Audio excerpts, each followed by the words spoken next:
WWE Hall of Famer Teddy Long, and you're about to go one-on-one with Talking Taker. Holla! All right, creatures of the night, and everybody out there in the Pod Street crew, the PSK, want to welcome you to Talking Taker, episode number 230 of our encyclopedic exploration, digging up the career of the greatest professional wrestling character of all time, The Undertaker. My name is Alex Dorio, and I want to welcome you to yet another round of Dead Man Talking. I am joined here, as always, by my tag team partner, my wrestling buddy, my fellow Creature of the Night and PSK member. He is slamming that Hell in a Cell door behind him as he enters into the podcast. Slamming the door of that closet behind him, I should say.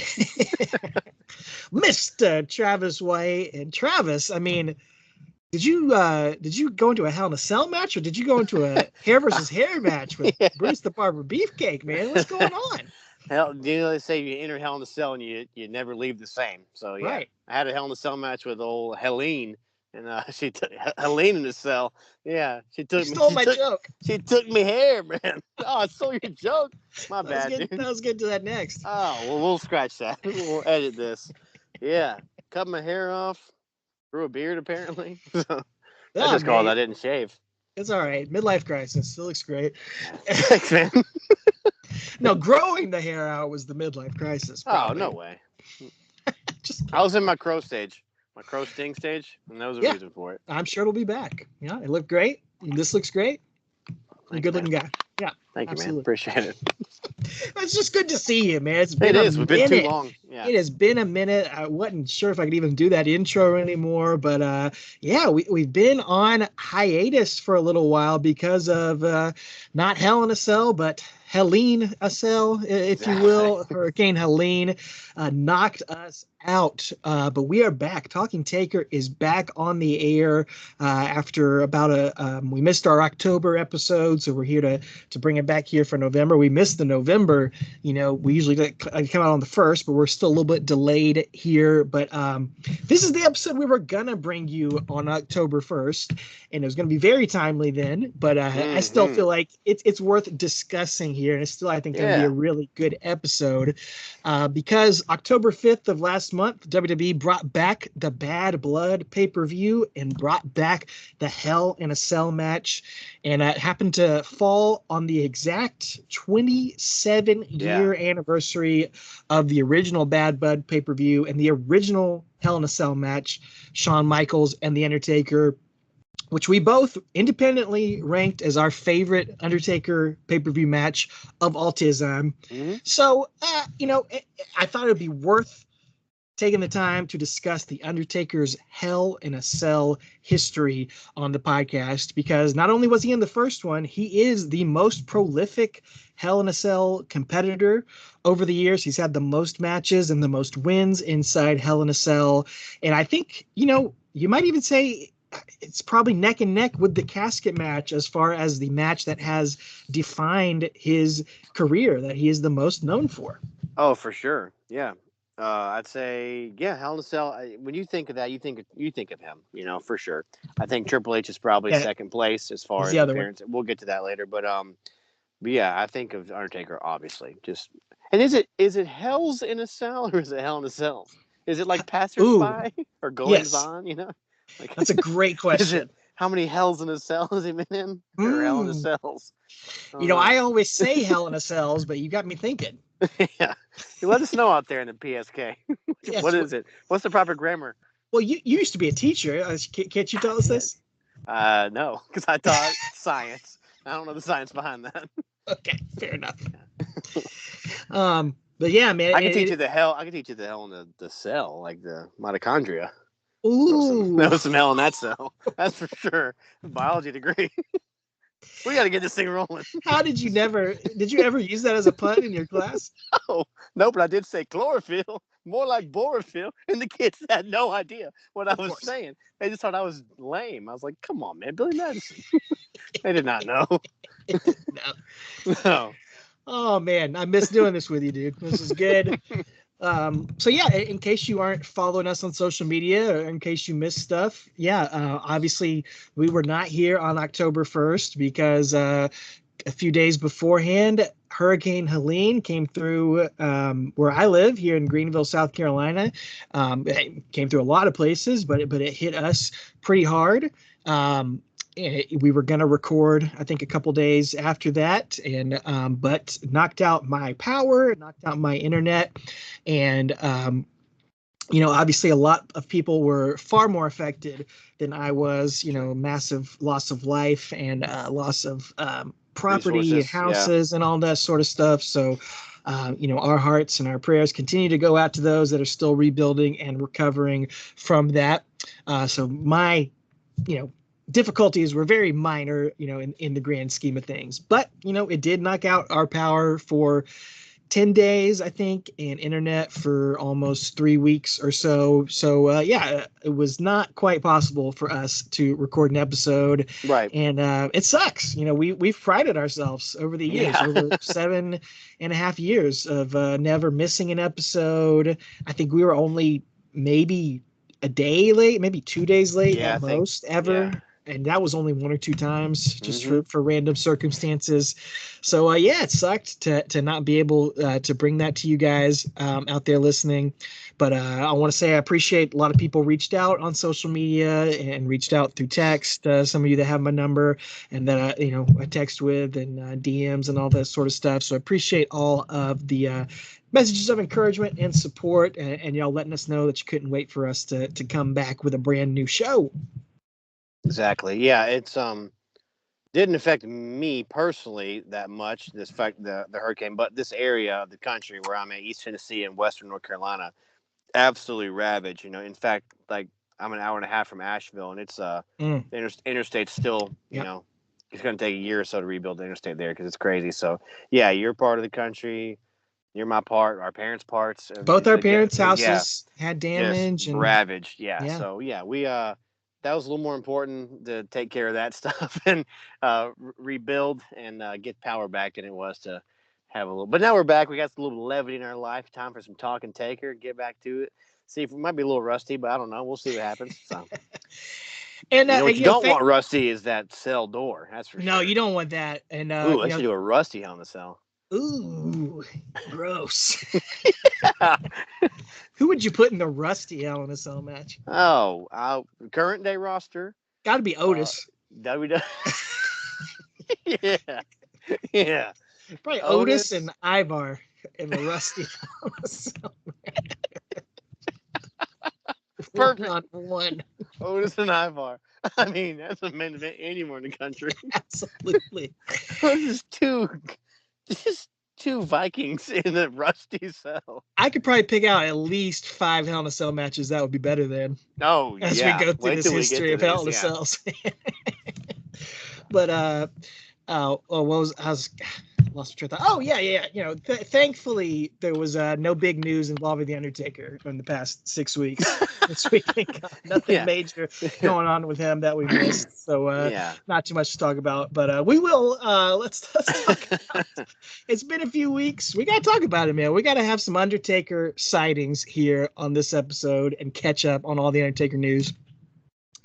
And tonight's Undertaker sightings, very, very special sponsor that we've got bringing this to us. It is sponsoring this month's episode, the new album from Travis White, Reconstruction. And I don't have a physical copy of it, man. This is your first album in 20 years with no physical release, dude. Yeah. But we can talk about that later. But Reconstruction, it is out on all your favorite streaming services, Spotify, Apple Music, and YouTube. A great new set of tunes released from Travis. I hope all you out there in the Pod Street crew have been able to check it out.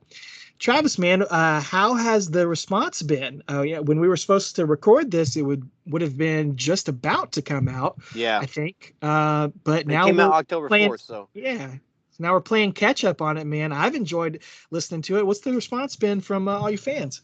Well, thank you, man. I appreciate it. Yeah, unfortunately, bad timing because it came out a week after Helene came through. And actually, but aptly titled. Yeah, good title though, Reconstruction, because it's exactly what the world was doing. So yeah, gotten really good response from some people up here, and like you texted me immediately and told me your favorite songs, and my cousin did, and a lot of other people have reached out, and just people that the numbers went up on Spotify as far as listeners. They're back down. It's a new month now, but it's fine. When it comes out, it gets a hit. But yeah, it's been really good, man. It's been really positive. It's my first full length album, so it's a lot to ask of people when you're just a small little independent artist. But it's only 35 minutes long, so it's not a lot. But I knew the risk I was taking when I put a whole album out rather than just 3 or 4 songs. And but it's been a really overwhelming response from a lot of folks, and I really appreciate it. It means a lot. This was a labor of love for me, and something I wasn't sure I was going to do again, but I did, and I'm glad I got it out. It was good for me personally to get it out there too. So yeah, I've really enjoyed it. Thank you all for your support and stuff. So it means a lot. Has it been 2 years since you put music out?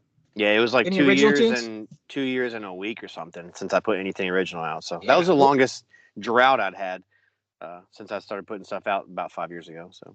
Well, everybody knows you sing the intro for us on the show. You do it live every month. We don't always show the video of it on here, but you do always sing it live for us.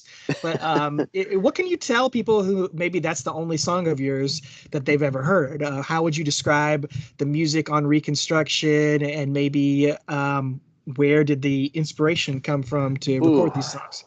Sonically, it's probably my most different album. I got some different things. I've got some different inspiration. I always inspired by Pearl Jam and Black Crowes and Bob Dylan and singer-songwriters of that nature. Bruce Springsteen.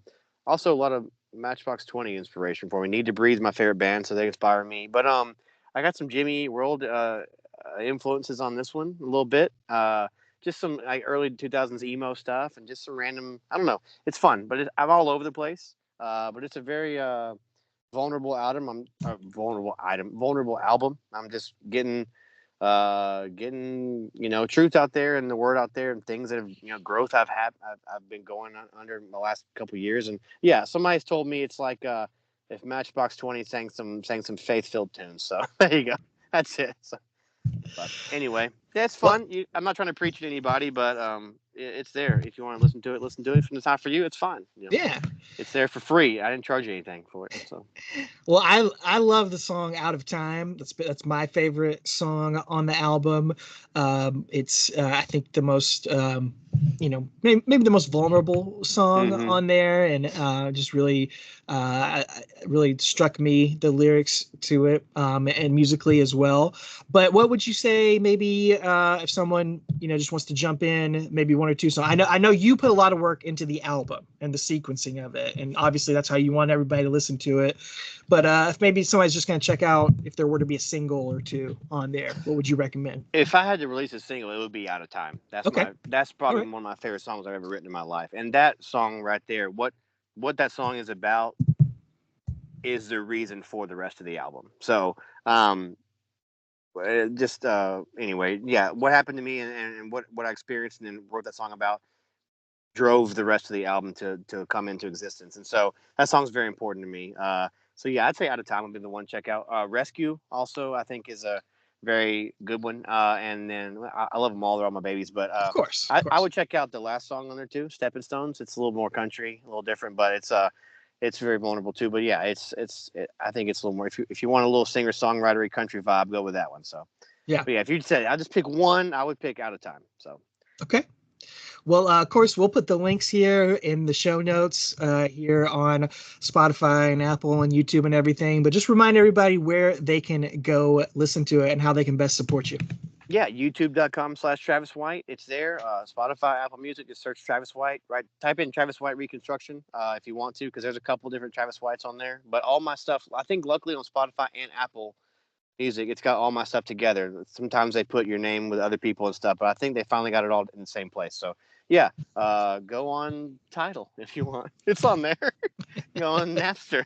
Give me on LimeWire, whatever. Absolutely. So, yeah. But yeah, check it out. I'm on Instagram at Travis White Music. I think that's what it is. Yeah. Yeah, that's what it is. Yeah. TikTok, Travis White Music, on there too. So put some videos on there all the time. So Yeah, fun stuff. You got lyric videos for all the songs on YouTube. I think so. Yeah. So yeah. And then I know you've kind of downplayed it, but any chance that we're gonna see any of these performed live anytime in the next few months? Not that I'm aware of. Okay. So, if that were the case, it would be. Maybe we can get you out there in 2025. So maybe 2025 has that on the horizon. So that'd be fun. I'd be happy to do a one-off or something right now. I would love to play. You got to play a few of them live. I would love to play. I played a couple of these as I was writing them last year when I did the one show in 2023. I played a few of these, maybe 2 of them, 3 of them. And so there's a little itch in me I want to scratch to play most of these songs live. It'd be fun. So good time. All right, fingers crossed. Yeah, and maybe we'll get a few CDs out there. We'll see. So, see what happens. Thanks for the support, PSK. Absolutely, go check it out and help boost those numbers up. Give Travis a few listens if you mind, and hopefully you'll enjoy it and listen to it more than once. So check it out. And if not, just while you're at work, just put it on repeat and silence it. And just get those numbers up. You know? Give them a few go. fractions of a penny. Yeah. Can they buy it on Apple Music? You can buy it on iTunes Store. Yeah. Yeah. Okay. You can buy the iTunes Store. Better. Yeah. Support absolutely. The artist. It's whatever 99 cents a song or whatever I think it is. So there you go. Yeah. So awesome. Let's talk about it, man. The Undertaker has been in the news over the past few weeks. Pretty crazy moment in the Undertaker's history. On the 6 Feet Under podcast, had a massive guest on there. I can't believe this happened, dude. Henry Godwin came on the 6 Feet Under podcast. Mark Canterbury. What a get! What a get, dude! What a get! The biggest guest he's ever had, probably. Biggest guest he's ever had, I would say. Yeah. No, of course, man. We can't ignore it. I think we've covered the Undertaker's entire history, and it's awkward. It's weird to talk about, but we gotta bring it up. The former 45th president of the United States, current. By the time this comes out, he may be the 47th president. We are recording this the night before Election Day, so we don't know what's happening. He could be the president at this point when this comes out. He could not be. We don't care about the politics. We're not making predictions here. No. Donald J. Trump was on the 6 Feet Under podcast. Let's just say, what a I've never seen a bigger rise in guest qualities than having like the Godwins one week and then Trump. Yeah. What a glow up. I mean, that's true. For Mark Calloway and I can't remember his co-host name right now. Matt 9line Apparel. Matt. Yeah. And again, politics aside, because I really don't care who you vote for. It is neat to see that is an interview that he had. We did not, again, 7.5 years ago. Matt Lyda, there you go. I listened to the podcast many times. I just brain farted on his name right there. Yeah, it is a neat get, whether you have a sitting president, a former president, whatever, that's a cool get for anybody to have. And much less the Undertaker, who he's not a podcast. I mean, he is now, but he's not like a world-renowned podcast. So the fact that was one of the stops on the trail is kind of neat, I'd say, I would say it's certainly historic, and it speaks to why we started this podcast in 2017. Yes. And it's something that we've seen only grow bigger and honestly like explode since his retirement. We've seen him on like College Game Day or like at the Big Ten Championship last year, giving out the title belt and stuff like that. And we've seen him in Super Bowl commercials with Kevin Hart, or we've seen him having a Netflix movie with the New Day, or, just all these ways that he's infiltrated pop culture. That's why we do these Undertaker sightings. Oftentimes it's him showing up and he's like, what? Really? Mm-hmm. Like that? And then now he's hosting this podcast and as part of a presidential political campaign. Like, that's a huge deal. Like these politicians show up on like SNL, or they show up on like major talk shows and things. So for his podcast to be worth Donald Trump's time to do that, speaks volumes about his reach and where people view him as sort of a pop culture icon. Yep, absolutely. That's well said. Yeah, I agree. Because there's a lot of other bigger reach podcasts that candidates have gone on as well. Both Kamala and Trump have gone, but like the fact that was one of the stops is kind of neat. Yeah. Especially as a wrestling fans, like politics aside, not endorsement of anybody, but just it is kind of neat to have that happen. That but again, content of the podcast is what it was, whatever. But like just the fact that it happened is so neat. I really do. I think that's a cool feather in the cap of the Undertaker. But whatever. Oh, certainly. And I just we won't. I'll just say this. I won't rant or anything. But we texted about it obviously, and I don't like that we're having to talk about it. I'll just say that. I wish that Mark Calloway, the Undertaker, wouldn't have waded into these things. And it's a crazy time. This is a crazy election. The world and people are more political than ever. We've seen a lot of celebrities come out on both sides. On both sides, yeah.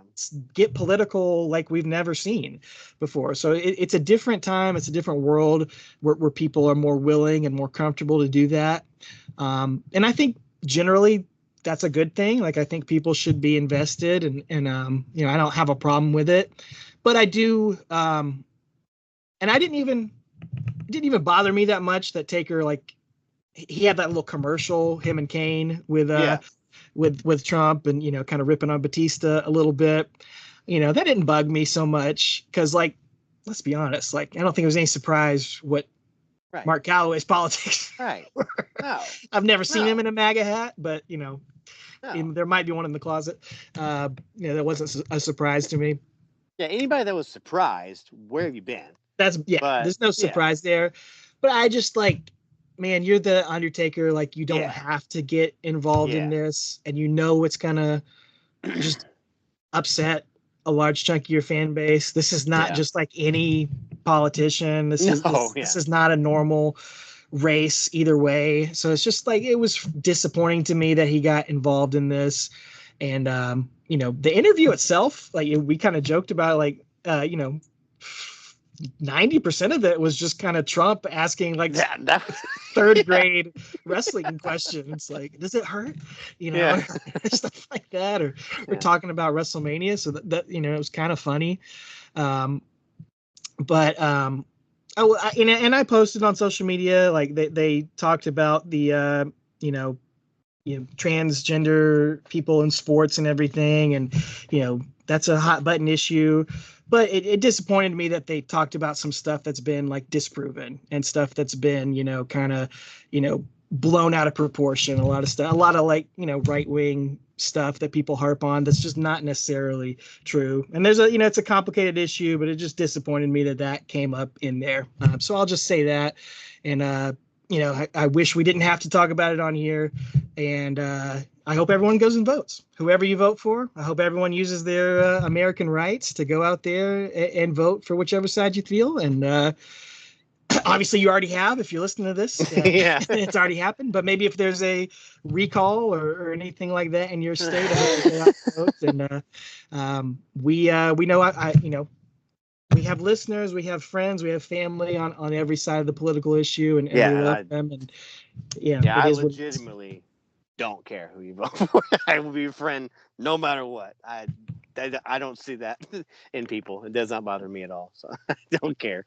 So, go vote. I don't think you voted, and hopefully, it is what it is. So I don't think it takes away from Undertaker's legacy or his wrestling career or anything like that. It's not like some things other wrestlers have done or other CEOs of wrestling companies have done. It's not quite on that level, but I hate that we had to talk about it. I wish we could just talk about. I'd like to put it in a body bag and kick it out to the curb.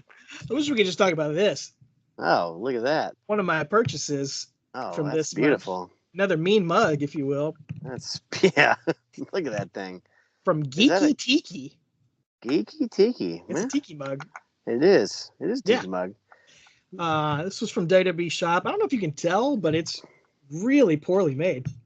The paint job on there looks like it was painted by your child. Maybe Joan painted that.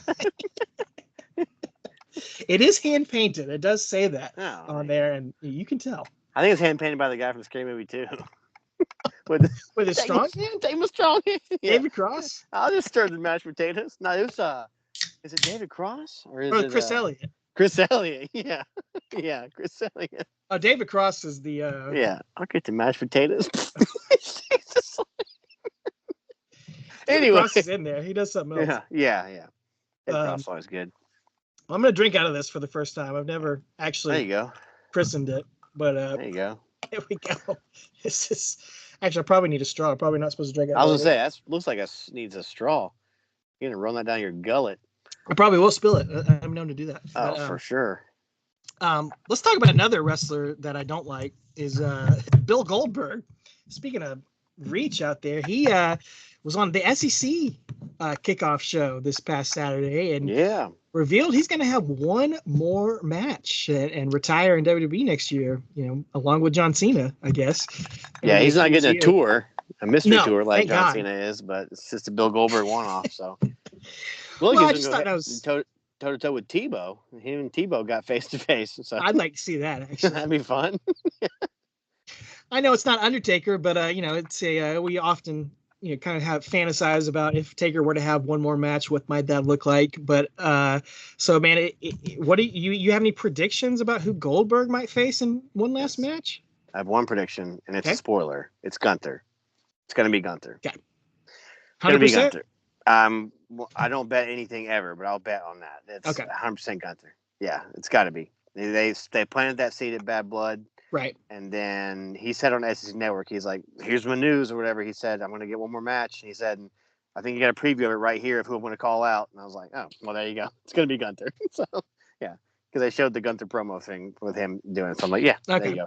But they might need to put his son, because his son is yoked now. I know, right? He's huge. Yeah. So get him and Deion Sanders, because he plays for Buffalo, or the Colorado Buffaloes, I mean. So, yeah. Get old Deion out there with Goldberg. It'd be great. So. Well, I know that's the obvious plan.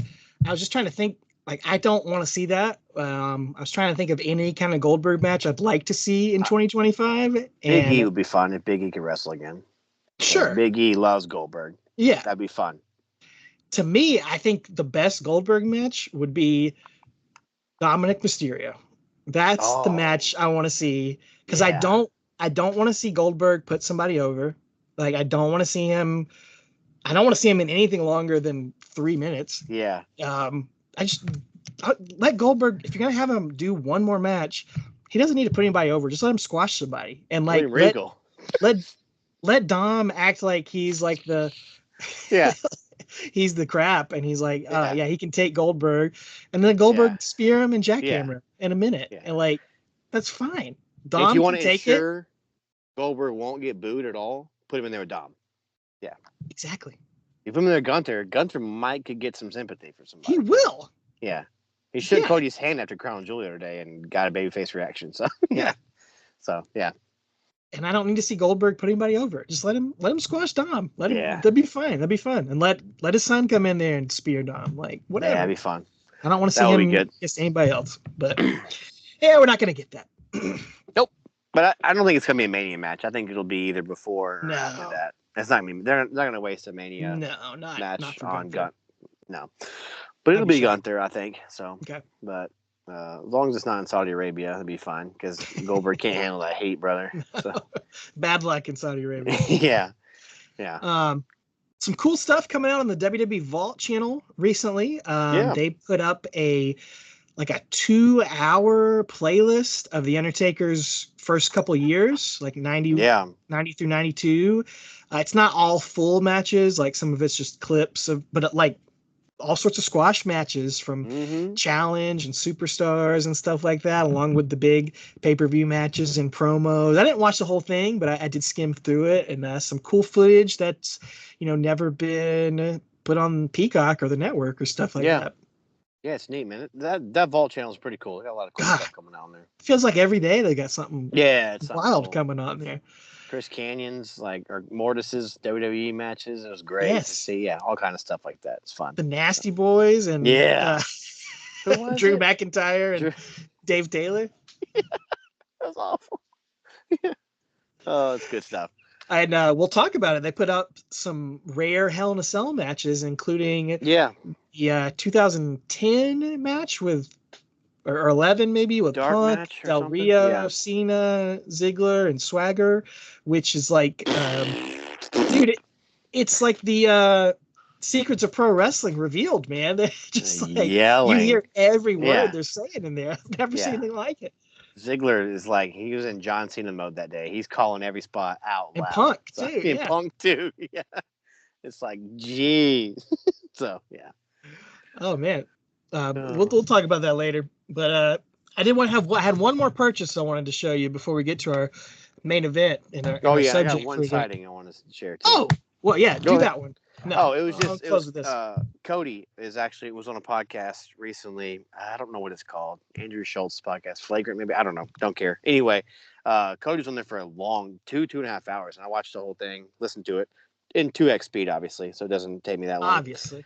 1.5 speed, rather. So anyway, Disgusting. Listen to it while I'm working. So, but he shared that at Mania, WrestleMania 40, Undertaker comes in. He said that it was like they were asking him just about that match and everything. Anyway, he said it was one of the coolest things.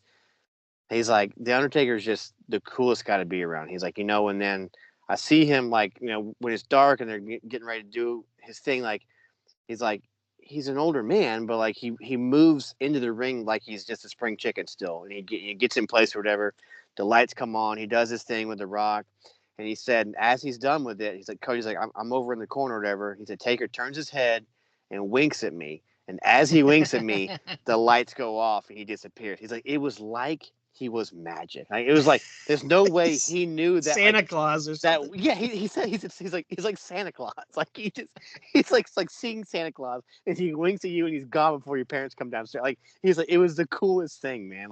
And he's like, the little kid in me was just so excited that Taker winked at me and just disappeared in thin air. So I thought that was a cool thing to share. I had not heard that before, so that was pretty sweet. So I like that story. So man, it's so cool that he was in the ring with Cody's dad in his first match in WWE. Undertaker was, and then bookends it WrestleMania 40 with Cody in the ring helping him win the championship. Man, what a legacy! Yeah, awesome. So anyway, that's neat. Well, I made a purchase. I've shown some cool, rare stuff over the past few months, but and this one is pretty random, but I had to pick it up. I sent you a video of it already. Yeah. I don't know if you folks out there can lean it forward. See that? There it is. Yep, it says Undertaker on it. Cassette tape, not a VHS tape, a audio cassette tape labeled Undertaker. This is a piece of history, folks. This is one of the original cassette tapes that used to be played in the arena to play the Undertaker's entrance music. We see the gorilla position these days. It's all digital. It's all computerized. But back in the day, back in the 90s, there was literally a box full of cassette tapes with everybody's entrance music on there. And it was somebody's job back there to just, Taker's coming in. Pop this in. All right. Honky Tonk Man's coming in. Let me pop his in right here. Wild. This came from, again, Mark Yeaton, the former ring announcer and backstage guy. Mark Yeaton? Mark Yeaton. What's Mark doing? Yeaton? He needs to be rehired just for that. Yeah, dude. What's he doing there for Jey Uso? Mark Yeaton? This dude, I got Lillian Garcia back. Let's get Mark Yeaton in. Yeah, just for 1 week, man. He used Jey Uso glasses, said Yeet, and just everybody get your Yeet on, man. Come on, dude. It's all there. That's fantastic, though. I Roll thought. that beautiful bean footage. Well, we'll see if it works, man. I got my boombox out here. That's the one from your bedroom. Absolutely, it is. Aywa. Still got the Cartman sticker. I haven't seen that in so long. I can't believe you remember that. Oh my! The name of that, the brand of that is the same thing that Roman Reigns says before he spears people. Aywa. Aywa. Yeah. Let's see if it works. This may sound horrible on the audio. If not, I'll just dub something in. But I didn't even know like what exactly it was going to be when I purchased it. So I didn't know if it was like early days, but it's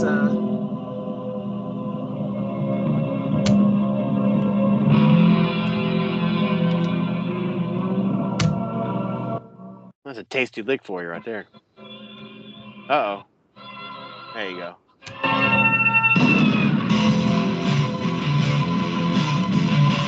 Attitude Era, WF the Music Volume 3 era,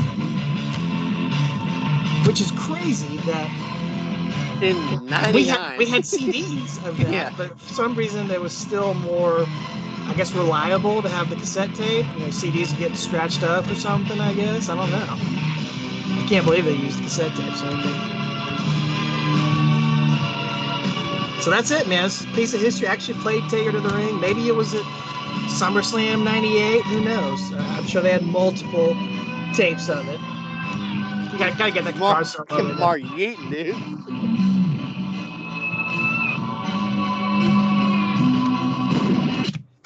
Probably like my second favorite of Taker's tunes. Don't record over it. Don't Push play record at the same time. I know. You will. I will. That's exactly what I Something come on the radio. Play and record. Dang it, man. Just think about that. We used to be able to just steal music at any point. And then all of a sudden, Metallica thought it was a bad idea when Napster came out. I've been stealing music off the radio my whole life. You still can. Yeah, you still can. Anyway, I digress. That's cool, man. It's a cool piece of actual Taker history, man. Exactly. Awesome. That's why I felt like I had to own it. It was not, not too expensive. Pretty affordable item in there, pretty unique. So had to add it to the collection. And hey, we got an entire episode devoted to the Undertaker's entrance music. We have an episode dedicated to his entrances, his greatest entrances. But we also did also true history of his entrance music. That's a very fun episode back in our archives if you want to check that out. Yeah, because if you don't remember, we finished his matches two and three years ago. We have got some episodes out. But you know what? They're all fun. They're all good. They're all good things. We had some really good time going through the music. I had a good time doing that one. That's a great episode. Yeah. I enjoy our history episodes, and this is going to be another one I think people are going to enjoy. The Undertaker's complete Hell in a Cell history. His most important match, I believe. It's maybe, I would say, I was trying to think about this, and I do think this is true. I think probably next to the Royal Rumble, I think it's the most important WWE match type invention. It's the one with the biggest legacy. I think you could maybe say ladder match or TLC match, but I'm gonna say it's Hell in a Cell number 2. What do you think? As far as unique to WWE? Yes. Yeah. Okay. Obviously, cage matches have been around forever. Yeah. But I'm probably saying ones WWE really invented and popularized. Yeah, Royal Rumble, Hell in a Cell, and then Money in the Bank's just a gimmick on a ladder match. So yeah, it's just a ladder match with a gimmick too. But yeah, I'd say Hell in a Cell. I love Elimination Chamber, but it's definitely different than a Hell in a Cell, But yeah, I think Rumble then a Hell in a Cell probably. Yeah, I think you're right. And it's in many ways because of the Undertaker, not just because he was in the first one, but because of what types of matches he brought to it, the performances he brought to it, the stories he told in it. Yeah. So let's take it back. Let's take the time traveling hearse back to October 5th, 1997, to that very first Bad Blood pay-per-view. The Undertaker lost the very first Hell in a Cell match to the Heartbreak Kid, Shawn Michaels, all thanks to his brother Kane. So history being made all over the place, the debut of Kane. And what I love about this match is that it came about organically. Yes. We've covered every single one of these matches in our archives. So if you want to listen to those, you can check them out. But this one, it came about because Taker and Shawn had been feuding throughout the summer of 97, and they had this huge it's more of a brawl and an angle than a match at Ground Zero. I love it. The month before. I love it so much. It's so fun. Yeah. It is more of an angle to get us to here. Exactly. It's so fun. There's like referees getting beat up. There's all these people interfering. But yeah, there was a reason why they had to create this new structure to try and contain these guys, because they could not be contained in the ring at Ground Zero. And so it gets this new match type that's often been cited as being inspired by a famous match called the Last Battle of Atlanta from the NWA between Buzz Sawyer and Tommy Rich. That's a classic match. If you've never seen it, if you're from the Northeast and you didn't get NWA or WCW, it's worth going back as a part of wrestling history. Go back and watch that match. You'll see how this match came from and how Hell in a Cell was born out of it. So it's an iconic match. Yeah, it's one of the, I don't know if it was the first time, but it was the first time a lot of these guys that, like Shawn himself, cited as saying that the cage was closed in, had a roof on the cage. And so that's what made him think about this, trying to do something different for this match. They were thinking back and they were like, oh, remember that Last Battle of Atlanta? Like, what if we could do something like that? And obviously War Games had been around in WCW, for years with the 2 rings in the roof on the cage. But Hell in a Cell, obviously, higher roof on there, and then the cage extending around, enclosing the ring and the ring apron. So a little room to play outside of the ring. Yeah, and let's take Vince McMahon's personal life away from his business life. That man knows a visual when it comes to, like, for TV. Like, that, it's so much more ominous with how big the Hell in a Cell is. Now, he got a little crazy with it in recent years, and changed it red, and it's got extra chains, so everything shakes. That's a little much. But, like, when you saw this in 97, you were like, dang, that caught your eye, It definitely set it apart, because it wasn't just where a cage match, the cage is level with the apron, This has that extra room, like you said, and it's just big and just so much more awe-inspiring, honestly, when you're checking it out. So definitely brings a good visual. Yeah, it's a lot different looking back at it now to what the Hell in a Cell is currently. A lot. I wouldn't even say it's like roughshod, but it's smaller for one thing, and definitely has evolved more. But even that, it was a stark contrast to what cage matches were in the WWF at that time, because for years in the WWF, we'd had the big blue bars, from the Hogan era that extended into the Attitude Era. But that's what a cage match was, and it was, climbing out to escape it. That's the whole cage match drama. And so this was completely different with the chain link, made it more, gritty, more intense. It gave it a whole new look and made you feel like, oh, this is, we're taking things up a level. Yeah. Was it SummerSlam this year, 97, when Mankind and Triple H in the blue bar? Yeah, I mean, that's just 2 months before this, and then 2 months later we get this, like I said, the chain link, which just looks a little more menacing, like I said, gritty and raw. Exactly. Attitude. Yeah. Well, as is common in wrestling, there's about 100 people that all take credit for coming up with this match. Yeah, he's one of them. Cornette is one of them. I think Bruce Pritchard is. Shawn Michaels is. And I'm sure they all contributed something to the story of it. Sure. Yeah. It's a combination of all of them. It doesn't matter who it is, because Vince signed off on it, and it was a great idea. So. And, it could have been just a great idea. There's been a lot of matches that were great ideas, that Punjabi we saw food? once or twice. That's the Kidding. perfect comparison. It really is. No, that's what Visually, this could have been stunning. with the wrong two guys Yeah. in there. It could have been something that we laugh about and that we joke about, but Yeah, because it was these two guys. Thinking about the hog pen match. Speaking of Henry Goblin earlier and Triple H, two vastly different careers after that match. But I'm just saying that match didn't catch on because it didn't. It wasn't as appealing with the performers in it. It didn't make it as good as it should have been. So yeah, these two guys, who again, Taker's only been there for 7 years at this point. It's crazy. Like I always forget that he was there for. I mean, it's only 7 years into his career, and either he's having this killer match here. It's wild to me, man. I don't know. Absolutely. He's been around for a minute. So well, we have we of course, like I said, we voted this our favorite Taker match ever. We did a whole extra watch along to it. Yeah. Why do you still stand by it? Just remind people why we think this stands head and shoulders above the rest. Well, because I love one of the reasons I think we both love wrestling is storytelling. Are the matches good? Yes, but if a good match with a good story is even better.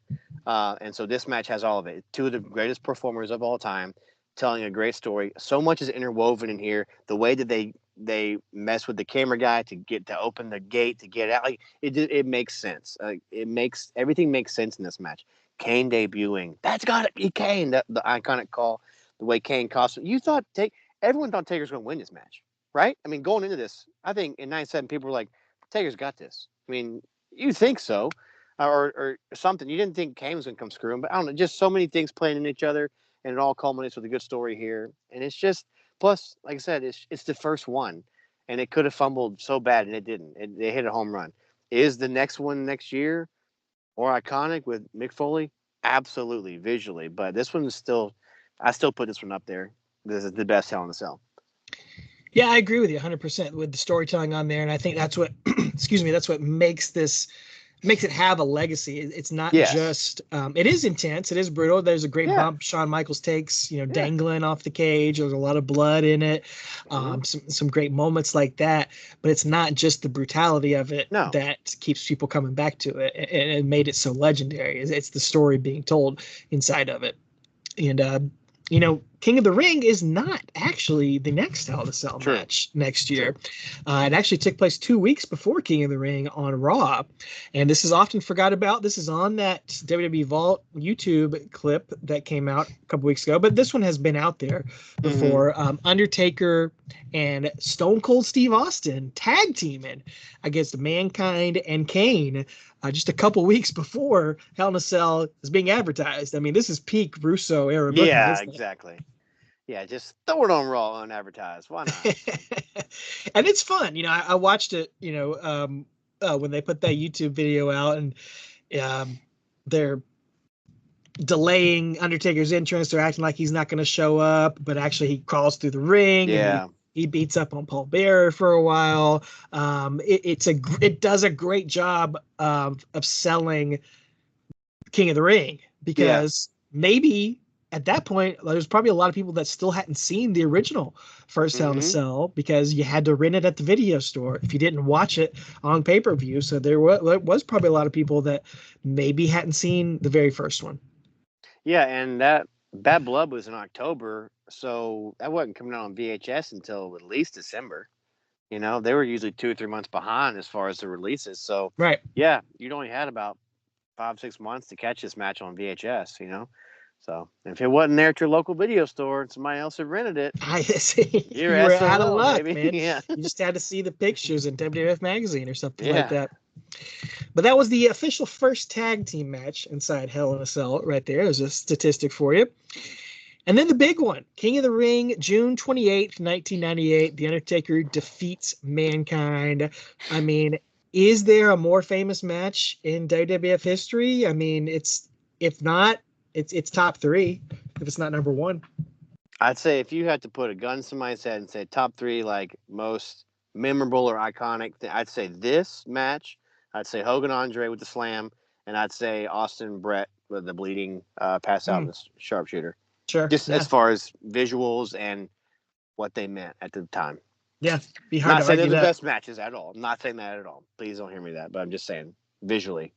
Yeah. That throw off the cell and the choke slam through and the tooth in the nose and the tacks and Terry Funk's shoes get lost. It's so much stuff, man. And it's only like, what, 12 minutes? I mean, it's not long at all. It's a sprint. It's crazy. Well, you just said 5 or 6 iconic moments in that match, just off the top of your head. Yeah. And yeah, most matches, are struggle to have one.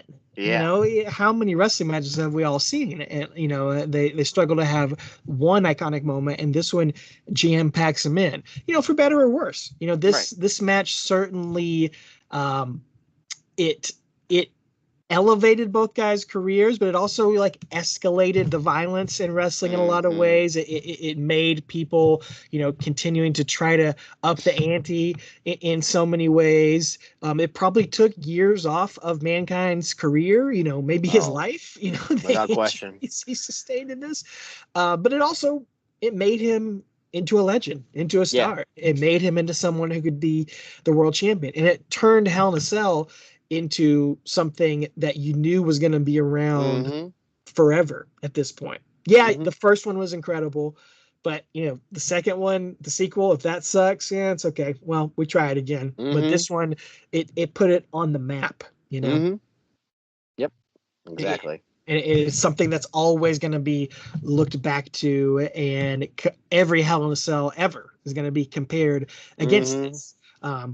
Despite what you said, it's not very long, and the match after those first 2 spots is ugly because Mankind is concussed and injured and broken down. Not have been in there.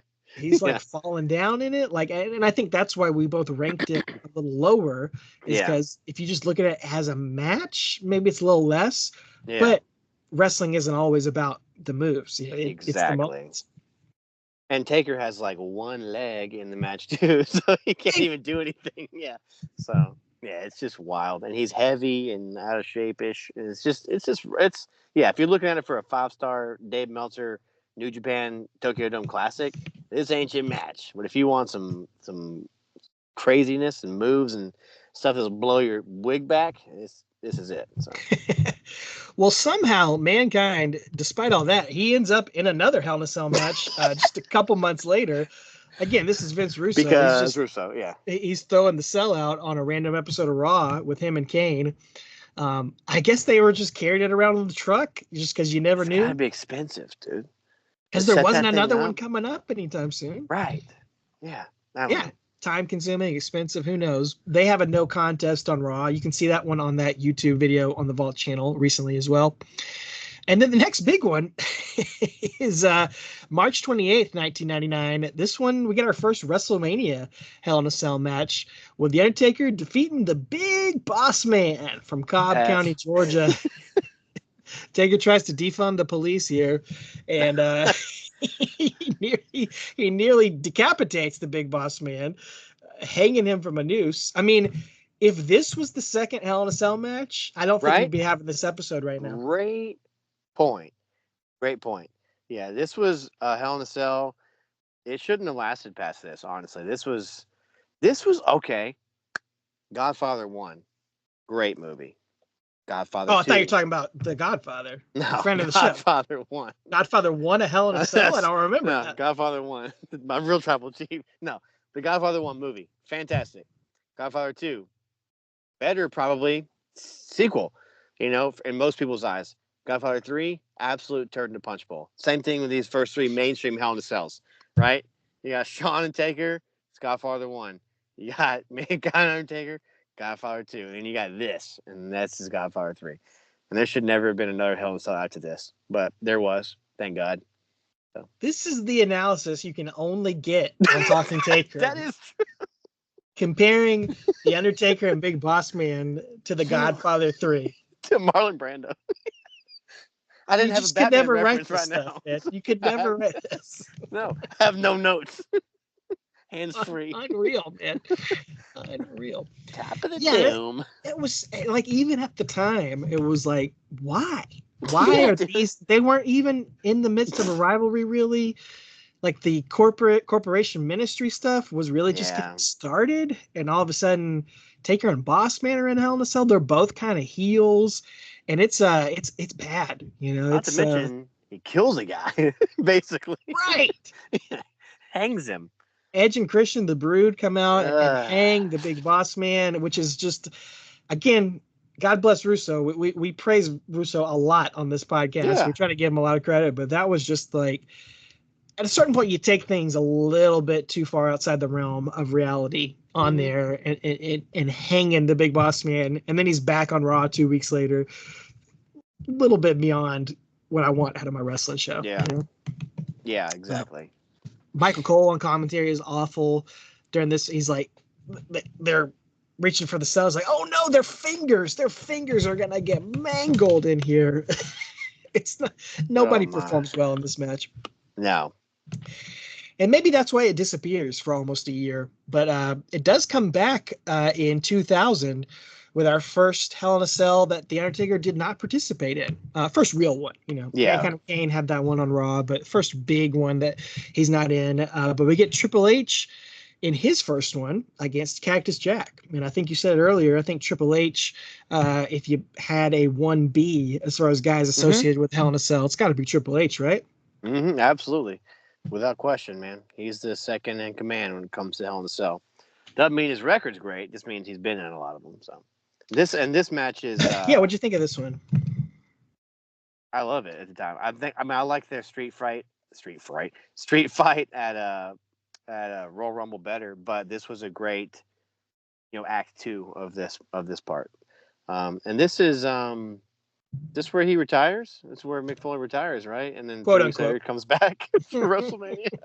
Yeah, but this is a fun match. Now, again, he takes that big bump through the ring, but like it was obviously like cut out and padded, which is thank God, because I don't want him to do another thing. It was safer, but it kind of took a little bit of the it was, you'll never live up to that first time, But, that could only happen once. Exactly. Yeah.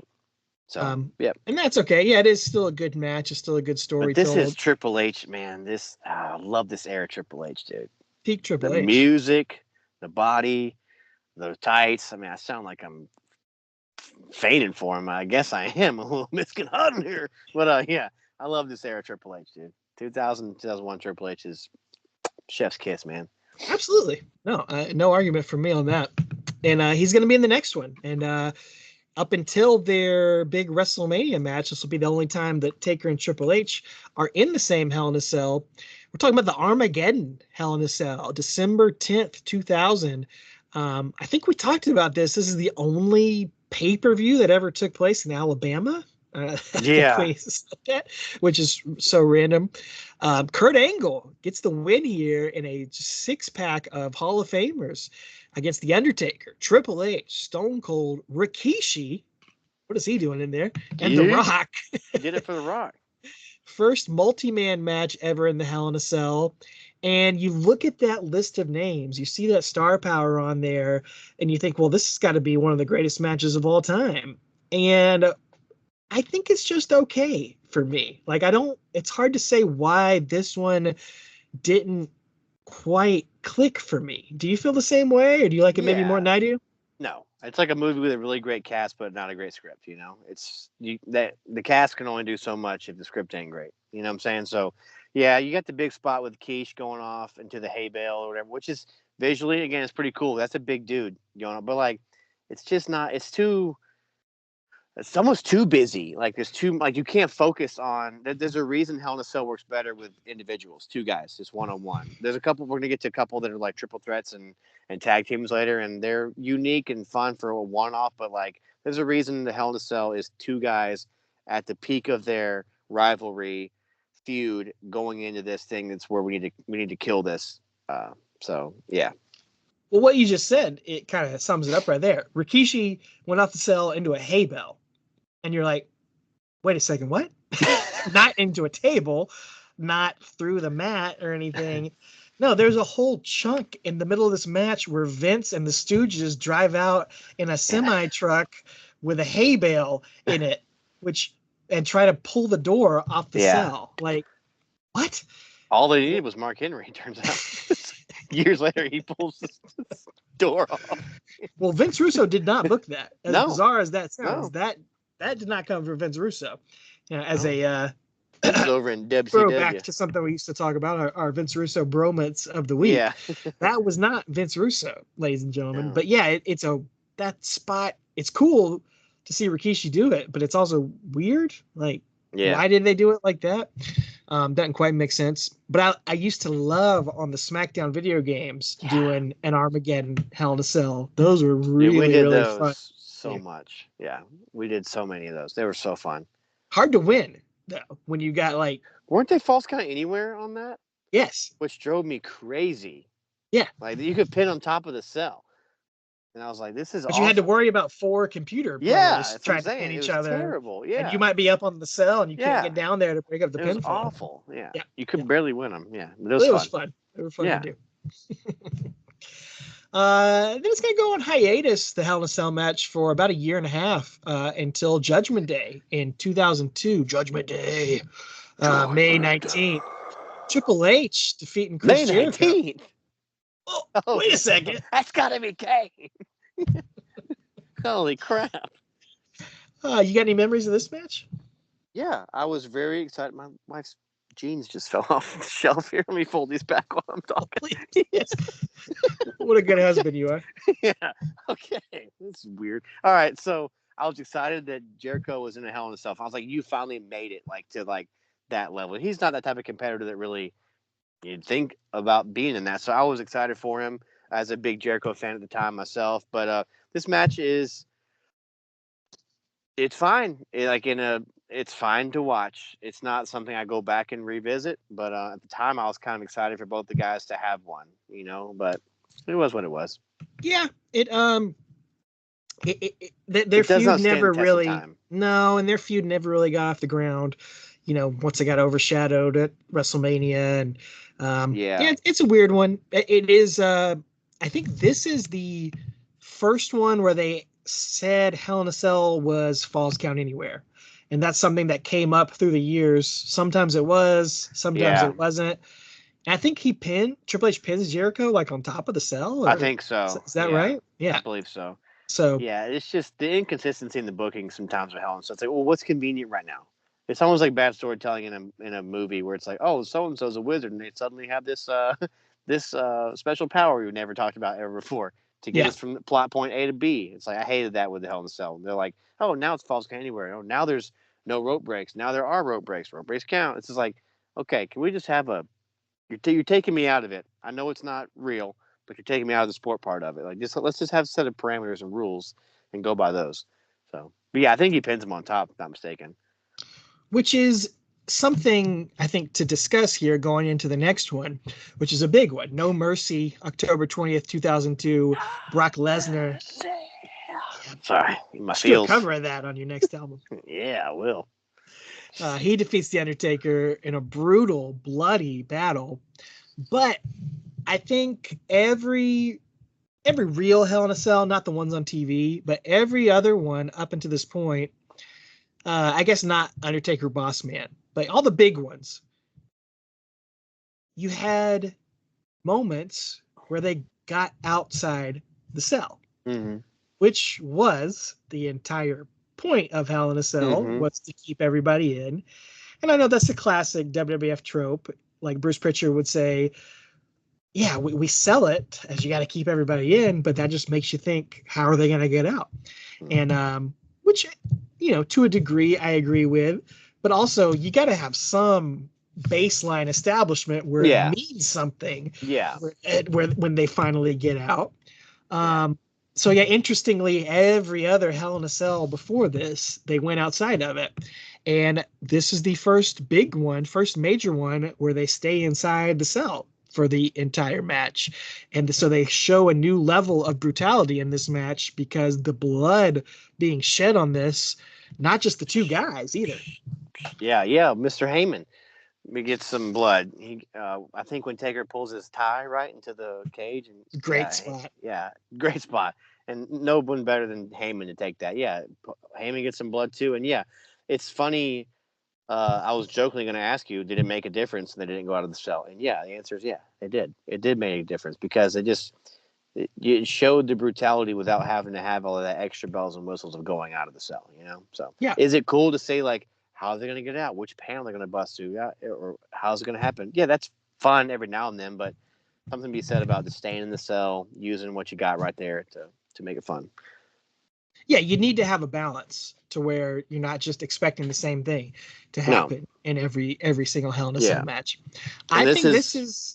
Go ahead. Yeah, what you're about to say is what I was going to say. Go ahead. Probably my second favorite Hell in a Cell match ever. Yes. Yeah. Yeah. Yeah. Mm-hmm. Agreed. And this is where Taker has the broken arm, right? Mm-hmm. The cast and everything. So again, storytelling. Another part. There's a story told in it because Brock is like ripping at his cast and everything like that. It's just because it's hard to get sympathy on Taker because he's so big and menacing, and even if you got a monster like Brock in there. So they added that little wrinkle. Whether you like the story that plays out backstage, the story within the match of the hand is I think it's neat. It's neat. I do too. Yeah, it gives some vulnerability to Taker. Yes. You're right, and they told a good story with this, very similar to the original Hell in a Cell, where the month before this at Unforgiven, Brock Lesnar and Taker just have a brawl around the arena and can't be contained in the ring, and Brock throws Taker through that. Or maybe Taker throws Brock through the Unforgiven sign on the stage and everything. And like this match and these two matches with Taker back to back, in my opinion, they made Brock Lesnar. You know, obviously him winning at SummerSlam against The Rock was huge. But as far as like having a great match and a legend putting somebody over, Brock dominating Taker in a way we'd never have seen before. Him standing on top of the cell with holding the belt up. I mean, that made Brock who he is. Yeah, it did. Yeah, Brock owes a lot of his success to the Undertaker in more ways than one. So. Yeah. But Taker, they're great opponents for each other. Maybe the opposite of that going forward. Like this is the era coming up next that really establishes the match as Triple H's match over the next few years. He's going to kind of be the guy in Hell in a Cell. Bad Blood, he takes on Kevin Nash in 2003, which the build-up gave us the iconic line from Jake Ross. Hell in a Cell, Bad Blood. Hell in a Cell. That's my favorite. That's my favorite part about this match. Exactly. But yeah, do you know what Sporkle is? Sporkle.com? Of course. Yeah, absolutely. I was doing one today at work on my lunch break about Hell in a Cell participants. I forgot Kevin Nash was in this one. I missed him. Man. No, I missed a couple of the later ones too, just where they got multi-man stuff, but I missed this one. And I was like, dang, I'm kicking myself. I'm like, yeah, I know this match because it's like Mick Foley's the referee, right? He is, yep. Yeah. I think he takes more bumps than Kevin Nash does. Yeah, I think so. He's trying to save it. Yeah, this is one maybe didn't need to be Hell in a Cell. Maybe didn't live It up was Bad to the Blood, hype. so they just threw it in there. That's why, And then Bad Blood the next year, Triple H takes on Shawn Michaels. And I believe this one set the record for the longest Hell in a Cell match. It lasted over a week, as far as my memory is concerned. There's a whole 3-disc set that's still just going. This match. Yeah. You can watch the Lord of the Rings extended cut trilogy or this match. Oh my goodness. Both finish at the same time. Yeah. I love both these guys, and they've had some great matches against each other, and this is not my favorite. No, it's it's like one of those movies, like never mind. It's like a movie with two great actors you want to see in it, and it's just like doesn't pan out like as well as you want it to, you know. So anyway, couldn't think of the movie I was trying to think of, but sure, it was that second Pacino and De Niro movie I can't think of. Okay. 88 minutes, or it's not Heat, it's the other one. Anyway, but it's like great idea, but if you'd have cut this match time in half, this match would have been like probably 11 stars. But 100%. It's not. So. And then next year at Vengeance in June 2005, Batista defeats Triple H. Big moment third time for in Batista. a row, right? Yeah. Third pay-per-view in a row. That was unlikely. Like I did not see that coming. Right. Him beating him 3 times in a row. And he's going to be in a couple of these Hell in a Cell matches going forward. But Taker comes back at the end of 2005, Armageddon, December 18th, 2005, with the big end to his rivalry with Randy Orton that lasted throughout 2005. His first time in the cell in 3 years at this point. And honestly, I don't remember a ton about the match, but I certainly remember there's a great image of Taker on top of the cell doing his pose while Randy is kind of draped over his dad, Cowboy Bob, bloody, like walking out of the ring. It's a great visual. Yeah. And, in your mind, it makes it a more memorable match. They just had that great moment in there. But I don't know. I think it deserved a Hell in a Cell after the huge rivalry. Yeah, after their story they told, I think it deserved it. So, and it was fun. And again, kudos to Randy for getting in that Hell in a Cell so early on in his career too. I mean, he'd only been on the roster for 3 years at this point. Basically. Right. So they saw something in him. He had that Mania match with Taker, and then having this, and absolutely, the boy done good. The boy and done that's good for himself. We talked about it going through the rivalry. It has aged pretty well. I feel like we didn't like it all that much at the time. We weren't huge. We weren't Randy Orton fans at all. But that's one of the things I enjoyed revisiting the most on this show was their rivalry and getting a new perspective on it. Yep, no doubt. There's another iconic image at the end of the next Hell in a Cell match, and this was Unforgiven, September 17th, 2006. First televised, or first pay-per-view tag team match in the cell. We got DX, Triple H and Shawn Michaels defeating Vince McMahon, Shane McMahon, and The Big Show. How would you describe the end to this match, Travis? I don't even... Is this a butt? Is this the butt? Is that what I'm thinking? Yes. Is that what I'm talking about? That you're talking about? The butt? This is Shawn and Hunter shoving Vince McMahon's bloody face into the Big Show's anus. Yeah.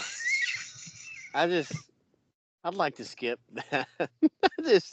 That's too much. The things you just said are just vile. I'd like to watch the pitch of the writers telling Big Show what the end of this match is going to be. Vince pitched it himself. And I'm going to be covered in my own blood. And I'm going to stick my head right up your rectum. It's just, it's going to be so good. Big Show's like, what? Just don't put me in a diaper in front of a bunch of people. Oh, wait, that's coming. Anything but that.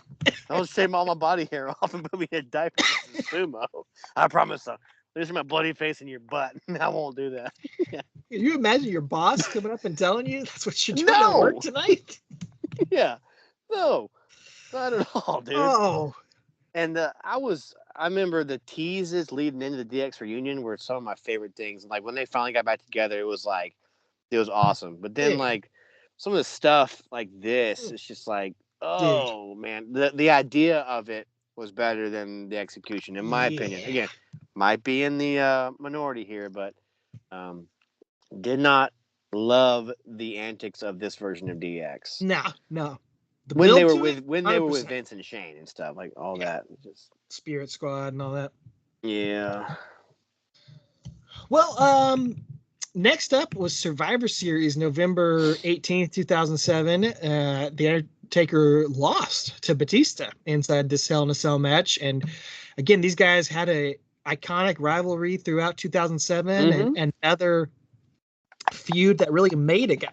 Triple H put Batista on the map, but certainly his series with the Undertaker helped define his legacy here. So, just like him and Randy Orton, it's a big moment to have their rivalry come to a close here in Hell in a Cell. Exactly. I It's don't remember a ton about this one either. It's funny because Taker has had a Hell in a Cell with all of those that OVW class except for Cena. Yeah, he had one with Batista, Brock, and Randy, but did not have one with just a one-on-one with Cena. That's funny. I thought you were gonna say Evolution besides Ric Flair. Oh, can you imagine that? Hell Yes, in a Cell. I can. Ric Flair. Flair never had a Hell in a as Cell. He walked in. He would just walk in. Oh my gosh. He closed the door on himself and just played. Blood everywhere. It's just like Carrie or something. Just like... you gotta go up to the top. He just flare flop off the edge to a table. Oh, or like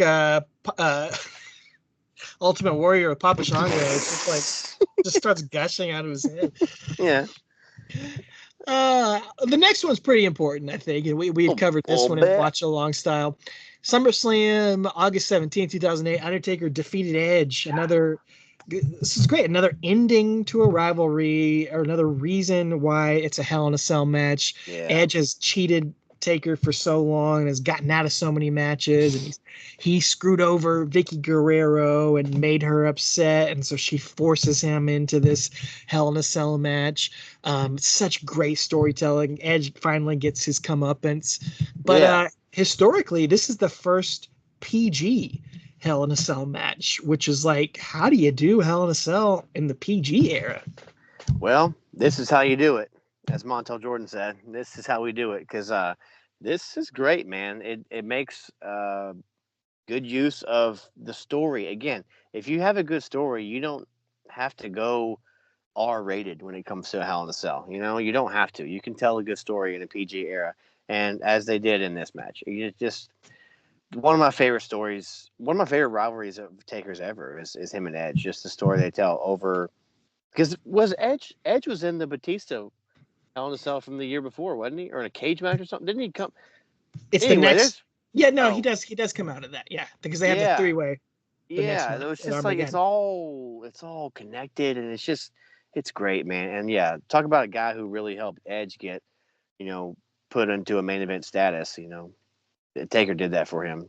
Cena as well, the rivalry, but as far as an old school guy, putting him to that next, upper echelon, Taker really did that for Edge. Funny how we keep saying the same types of things like that as far as when you're in the ring with Taker, especially in the Hell in a Cell. So yeah, it's not pretty.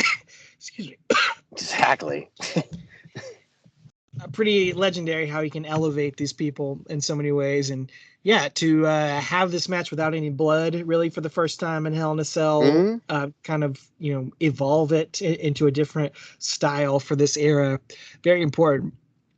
And perhaps even more important in many ways is the next year, 2009, October 4th. We're going to get the first ever Hell in a Cell pay-per-view. So this is the era, good or bad, maybe positive and negative effects here of the Hell in a Cell. This match has become so important, so established in many ways because of The Undertaker, that it's going to become its own show. This was an era where they were really trying to brand all the pay-per-views. We had the Fatal 4-Way pay-per-view, and then we get the Money in the Bank pay-per-view. Breaking Point, Bragging Rights, everything like that. Bragging rights in the next month was Survivor Series, I think, or vice versa. Yeah. It's wild, dude. Made no sense. Yeah. And I get it. I get why you'd want to do Hell in a Cell that way. And it is marketable. It's one of the longest running ones they had. Yeah. Money in the Bank is still going. I think that's the only other one that went on for as long as Hell in a Cell did. Oh, yeah. Elimination Chamber, sure. But it was gone for years and then came back. But it becomes its own pay-per-view, and I think the real problem is that it's not just one match like a Royal Rumble. Instead, the very first year we get 3 Hell in a Cell matches. I mean, why does that not work? Because it's oversaturation. You don't need to see 3 of those. It's not special. If you get something really good, 3 times in a row, it's the law of diminishing returns. It's just not. And again, the reason that the first Hell in a Cell was created was because the story warranted it. If the reason that you're having a Hell in a Cell is because it's October, that's not a good part of your story. It's like, well, time to get that Hell in a Cell match in. It's like, no, if the story warrants it, yeah, absolutely do it. Which why in our current year, 2024, Bad Blood, I can't name you another feud that needed a Hell in a Cell besides CM Punk and Drew. That was the one needed it. It wasn't called a Hell in a Cell pay-per-view. It was Bad Blood. Did they have a Hell in a Cell? Yeah. But it was perfect. It was perfect. We'll get to that later. But it's not when your excuse is it's October, let's have Hell in a Cell. It doesn't cut it, man. It waters down the investment in the story for me. It did, and you can see that looking at the card on this night. You got Undertaker defeating CM Punk, which you look at the star power there, you're like, oh, that's awesome. And then you look at that match and you're like, oh, this is it was like 8 6 minutes, minutes. Yeah. And there's no use. They don't use the cell at all. It's just in the cell. You're like, oh, this is going to be a problem. Yeah. Got Randy Orton defeating John Cena on that night, another couple of icons. And then the main event of the night, I believe, is DX in their second return at this point. Yeah. Defeating Cody Rhodes and Ted DiBiase in a Hell in a Cell match. It's crazy, man. Forgot Cody was in Why? that match. Why is it Hell in a Cell? Yeah, just because it's October. It's crazy. But it is, trivia-wise, it's the first time any title, much less the world title, ever changed hands in Hell in a Cell. Undertaker defeats CM Punk for the title here, which is interesting after all 12 years. First time it ever happened. And then another match that, like, you look at the legacy of it, this is cool.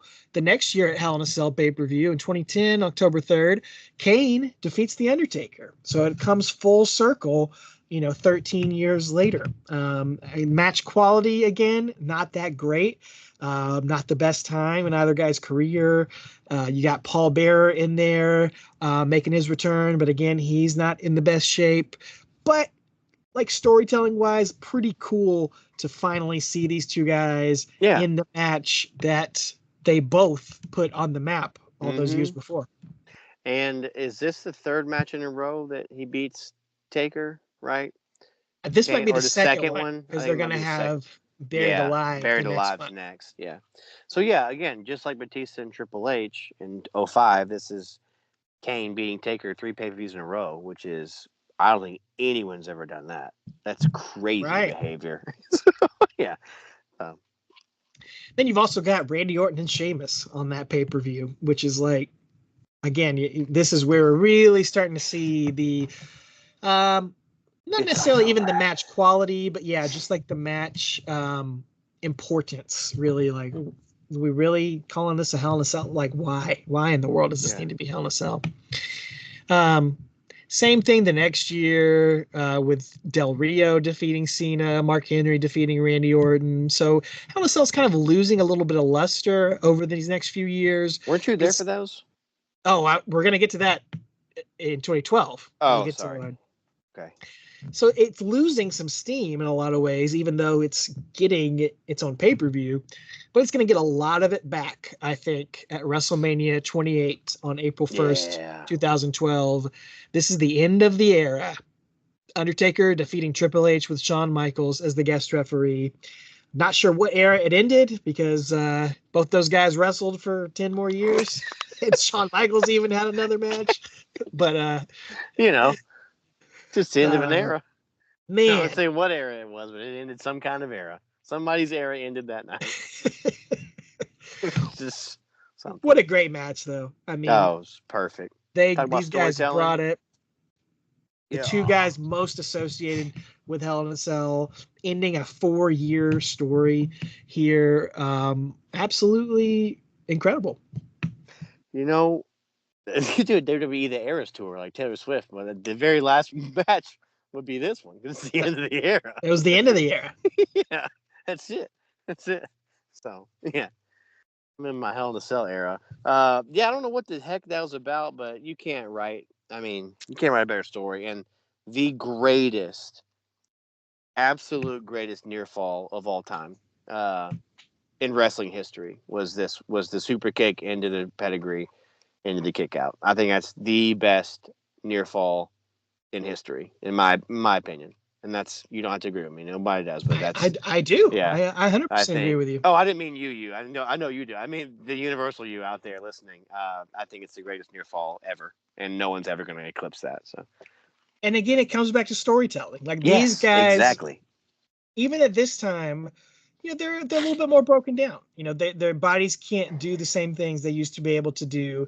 And so they're relying more on the storytelling, on the moments. It's not about getting thrown off the cell. It's not about, going through tables or jumping off ladders, going through thumbtacks or anything like that, or doing crazy jumps off the cell or anything. It is about the storytelling. And there's so much of it in this match. It is, I think I called it when we covered it, the most Triple H match of all time. It has all of his tropes and cliches, but they're all used to great effect in this match. Shawn Michaels is acting the best. He should have won an Emmy for this match. I mean, he's incredible. Jim Ross on commentary elevates it and amps it up. It's excellent, man. I think it's aged really, really well too. I think it's only grown in esteem.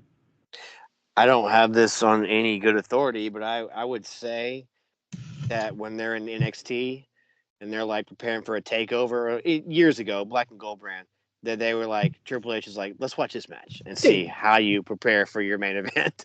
Gargano and Ciampa and Adam Cole. Gargano, Adam Cole, all that stuff, man. Just it all was absolutely. It's all got this like tattooed on it, you know. It really does. It's great. So anyway, 100%.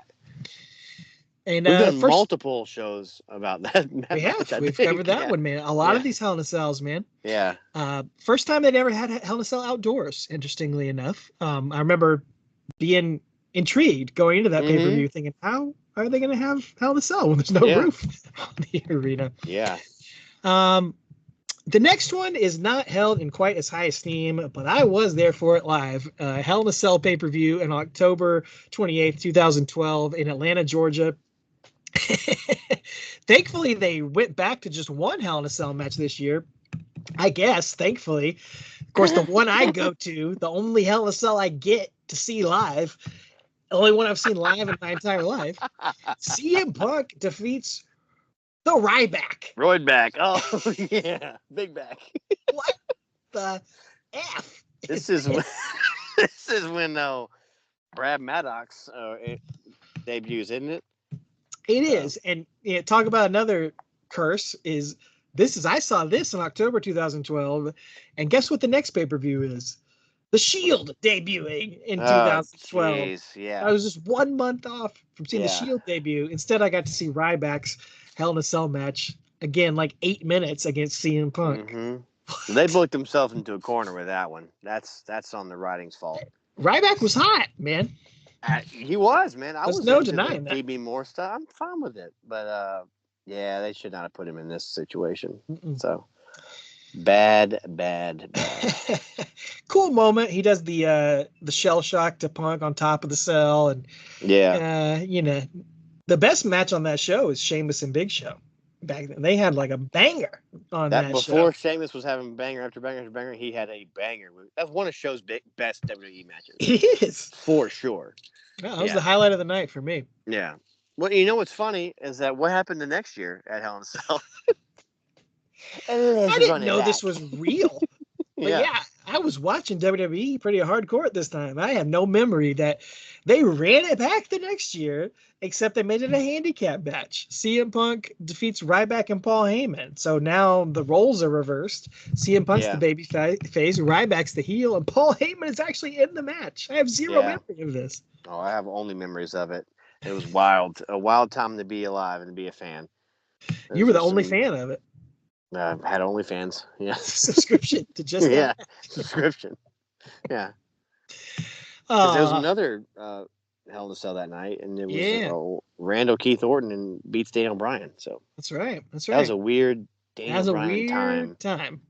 And he'd already become champion, beaten Cena, and then Randy beat him immediately, and then it was, we gave you what you wanted, but we're not going to give it to you again, and then the crowd demanded it, which led to WrestleMania 30, and it was a weird time, though. That fall of 2013 was a strange time. Very strange time.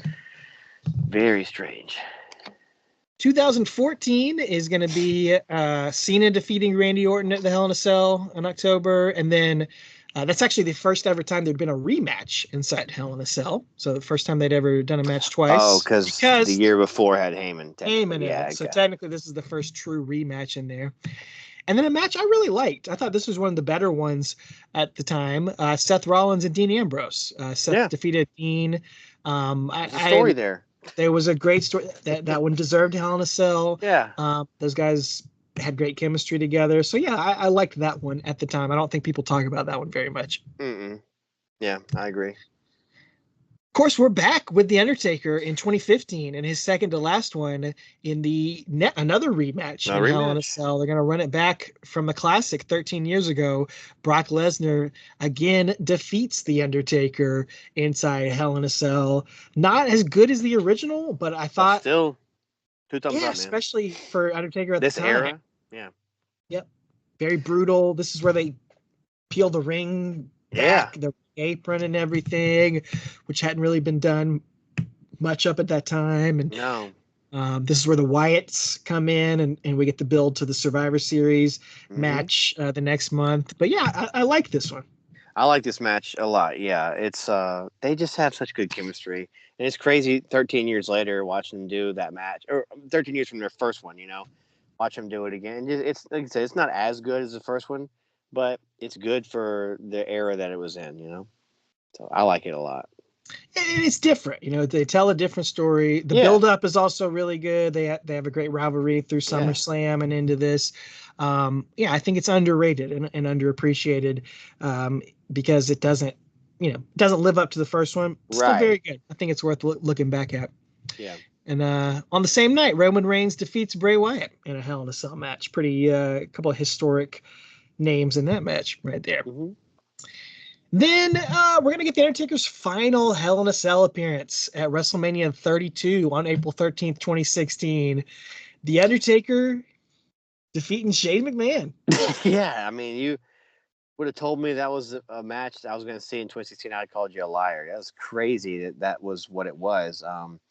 It came out of nowhere, truly. Well, yeah, great moment. Shane's return and all that was awesome. The lockbox we never found out. I think we know now what was in it, but we never found out in kayfabe what was in it.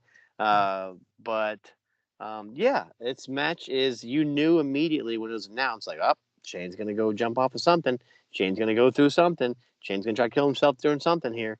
And I think that they raised the level of this cell. So this cell seems so much taller than any other cell up to that time. Like, it is so tall. And I mean, it was in Jerry's World, right? This is the one in Arlington or whatever. So it's huge. So the arena is. So I don't know. I just feel like this cell is so big, so massive. It is. Yeah, I don't have that in my notes, but I think this was the first one where it really was like a double decker. And because there's not a story really between the two, the story is Vince and Shane, and for some reason Taker is his proxy, but he's not a heel. Right. They're both baby faces, but for some reason he's doing his dirty work. I don't know. It didn't make sense. But so that part, because there wasn't a lot of story there, but the personalities are so good that they can bring a good match out of it. It's fun. I mean, it's definitely got its moments. It's not a 5-star classic, but Shane takes a beating in this match. He does, yeah. We talked about that a lot in our episode, is that, Hell in a Cell itself cannot make a match. It can be the framework and the groundwork for a great match and a great rivalry and a great story to be told. But yeah, even if you've got two guys who are really good and have chemistry together, and both these guys tried, and it's not bad. There's nothing wrong with it, but you never are that much invested into the story because the story never quite makes any sense. It just kind of comes out of nowhere. You can't ever fully get into it the same way that you can the great Hell in a Cell matches. It's certainly not. It's a mid-tier Hell in a Cell match with a great moment and a great bump from Shane. Nothing to take away from it, but it's just it can't live up to the legacy of the greats. No, absolutely not. It's like, you're watching the MCU and you got all these great movies, one after banger, and then all of a sudden you get a Ant-Man and the Wasp, and you're like, that was fine. Yeah. It wasn't my favorite, but it was fine. It's just there. If it's on, I'll see it, but I'm not going to go back and seek it out, So, yeah. Absolutely. Yeah, that's a great point. Still straying from Batman this whole time. I'm not. I know you're having a hard time. I'm trying to. Well, I'm actually purposefully trying to leave Batman alone. Have you watched The Penguin? Yeah, it's the best. It's the best. Yeah, it's one of the best shows on television. It's so good. All right. Take the Batman-ness out of it. It's just a crime show. Like Batman's not even in it, honestly. Yeah. So Right. it's just a great crime show. If you like All right. Sopranos, you like stuff like that. You like, I don't know, just true crime stuff. It's fun. Anyway, What about Joker Foley Adieu? no thanks. God bless you, and no thank you. More like Noli Adieu. yeah. More like Joker's on you. Joke's on you. I was actually kind of excited to go see it, and then I just lost all interest, and then it tanked. And I might watch it when it comes on HBO Max. You have to watch it. Yeah, I'm a completist. Yeah, I'll watch it. Well, speaking of completist here, that was the end of the Undertaker's run. See? But we can mention some of these. There's some more Hells in the Cells coming There's up. quite a few. I mean, really explodes here in the next 8 years. 9 more years. I think there's some important ones to talk about here. Later on in the year, the next Hell in a Cell pay-per-view, we get the first ever women's Hell in a Cell match. Charlotte defeated Sasha Banks. I remember being a little disappointed in this one because there's so much gaga around it. Like Charlotte gets hurt, like or I can't remember who. It's Sasha, I think. Yeah, one of them gets like stretchered out. Carted out, yeah. It's back off the stretcher, comes back in. It's like, you don't need that without. It didn't need it.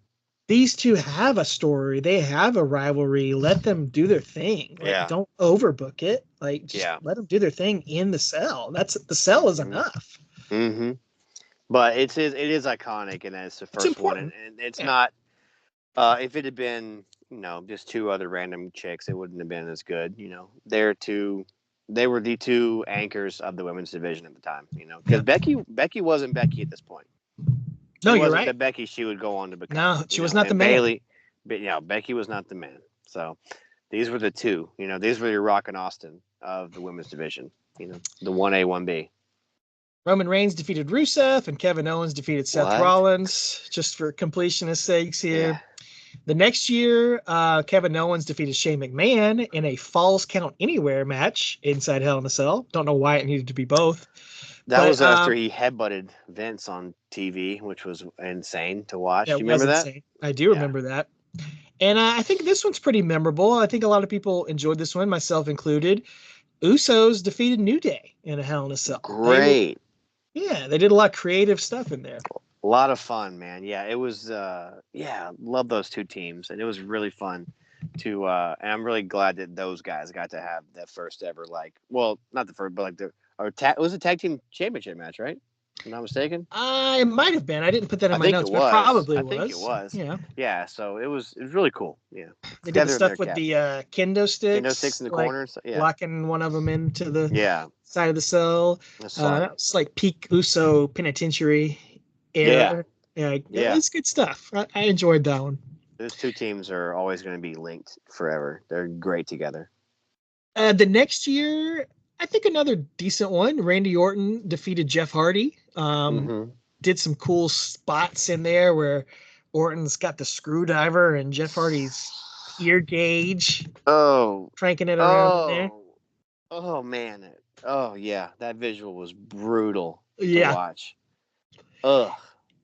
And I think this was more brutal to watch. We had Roman Reigns and Braun Strowman. Controversial. The first ever no contest in a Hell in a Cell match.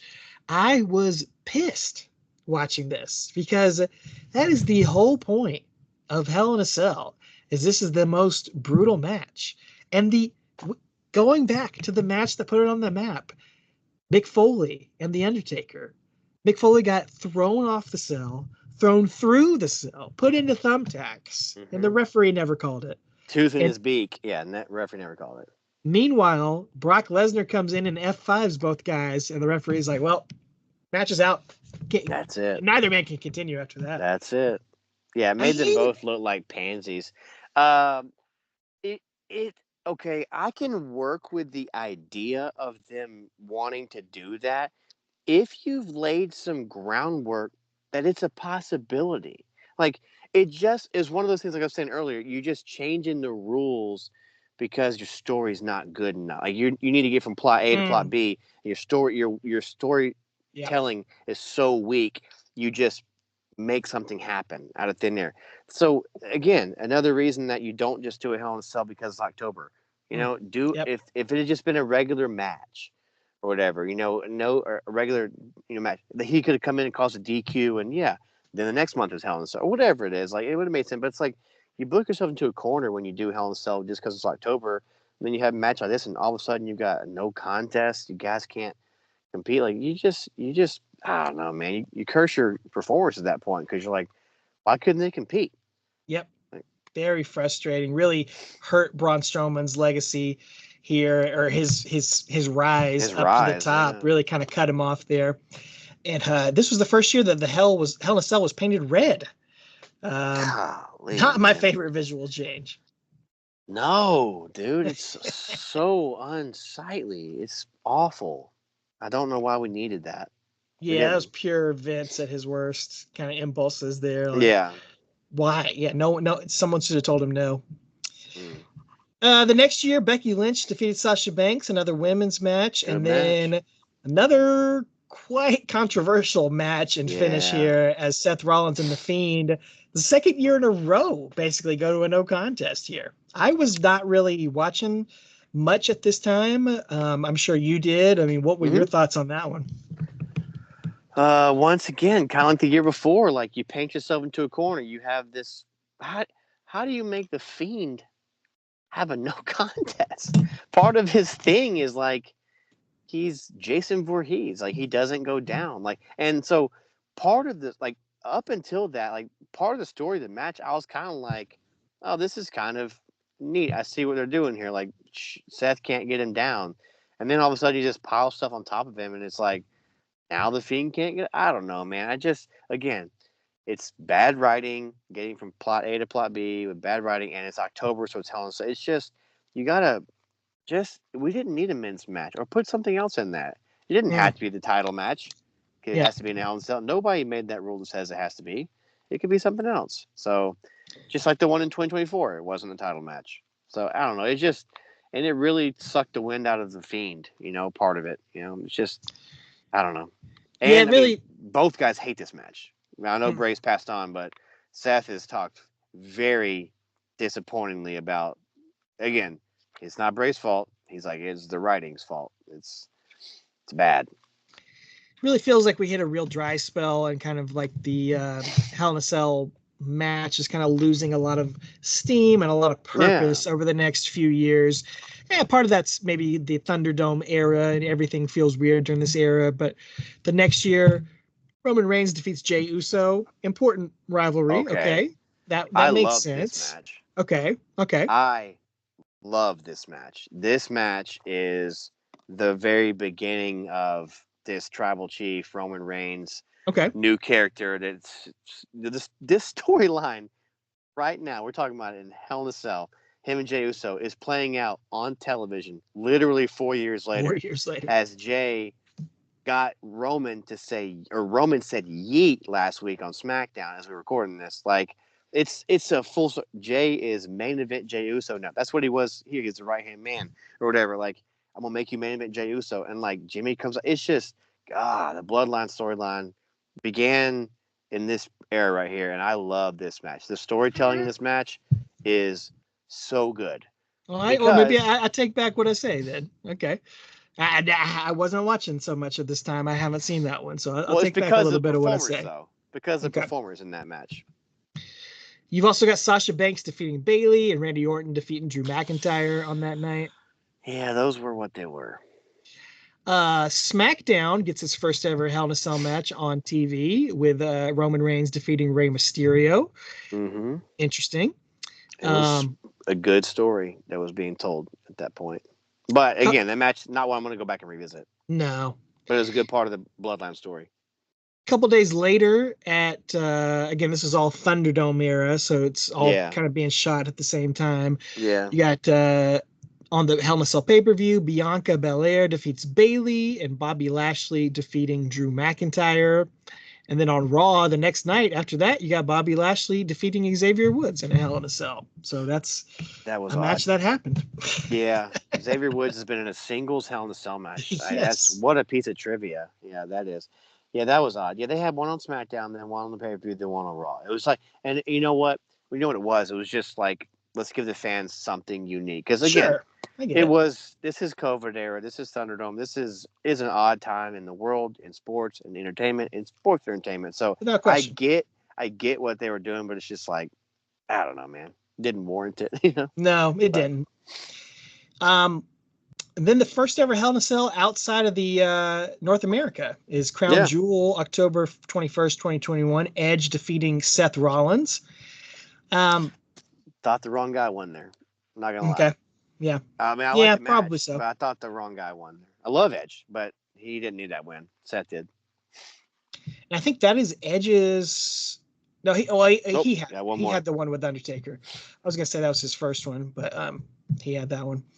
Then you got three more, the last three up until the point of we're recording this, that I think really kind of brought the Hell in a Cell back, in my opinion. Obviously, you stick up for the Roman and Jey Uso one, but I think these three have really reestablished Hell in a Cell as something important and something that matters, and these are matches that deserved it, that stipulation in a lot of ways. Let me go back real quick to Jey and Roman. Okay, I'm sorry. That match is not good because it's Hell in a Cell. Take the cell away. That match is good because it's storytelling. So it's not like I honestly forgot it was a Hell in a Cell until I read your notes. I thought it was just an I Quit match. I forgot it was, or what is it? It's I Quit Hell in a Cell. It's an I Quit in the Hell in a Cell. Yeah, I thought it was just an I Quit match. In my mind, it's just an I Quit match until I read it on your notes that it's a Hell in a Cell. I flat out forgot. So it's really not an iconic Hell in a Cell match, honestly. It's just a good piece of storytelling in as far as the Bloodline story. Anyway, all right, I digress. Well, June 5th, 2022, Cody Rhodes defeated Seth Rollins in Hell in a Cell. But again, I don't think the cell is what anybody remembers because of this match. Remember the torn pec and the way that he got, I think it was in Chicago.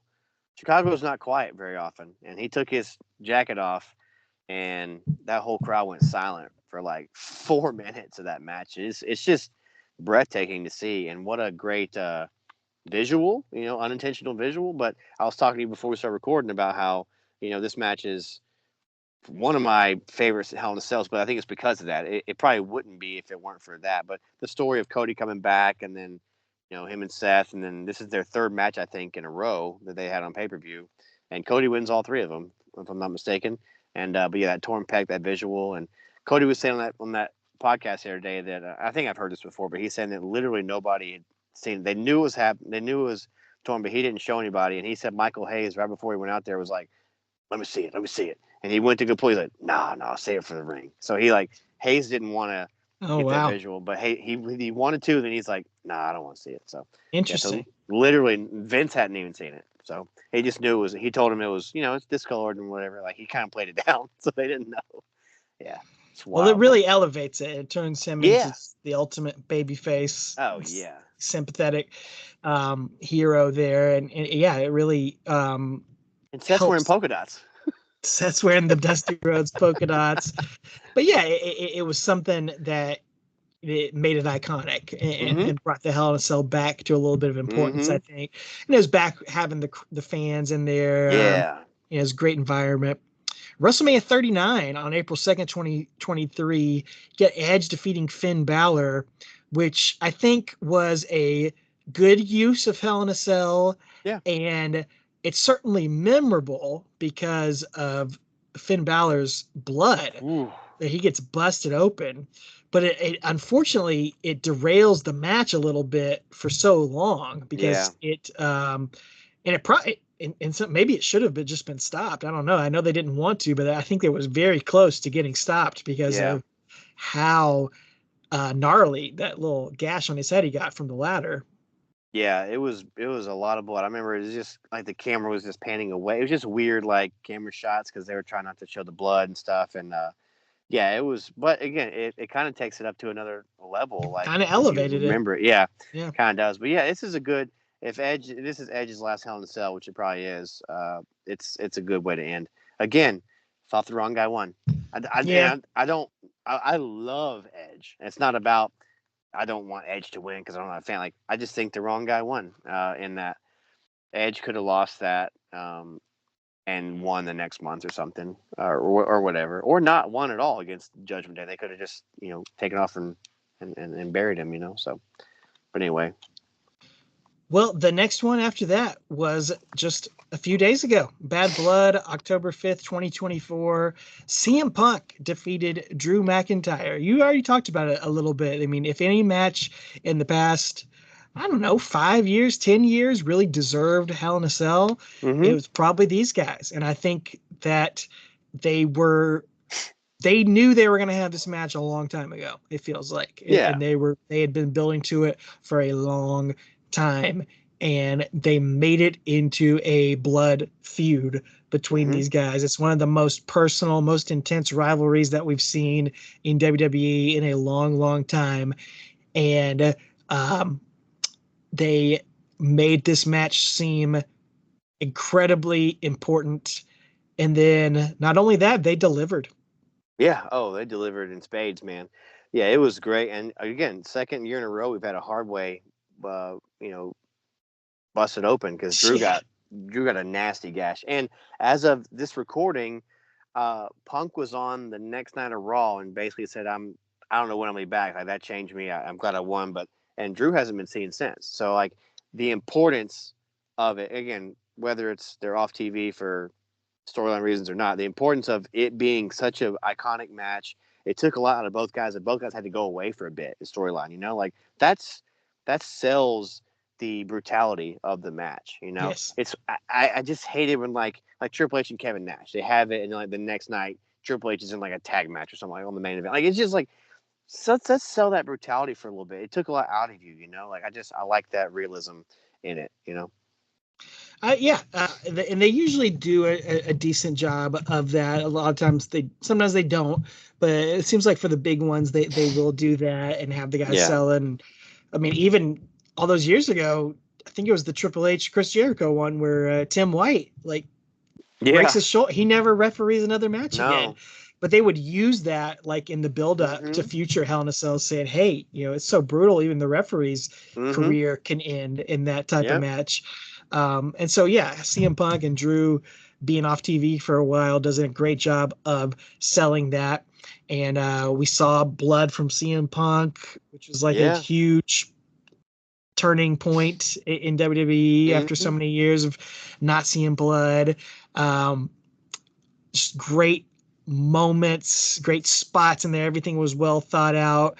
I don't watch as much of the modern day product, but I made sure to make a point to go watch that. And I thought, I was telling you earlier, maybe could have been 5-10 minutes shorter, but it was still a great match. And I thought they, like I said, they absolutely lived up to the build up, which is really hard to do.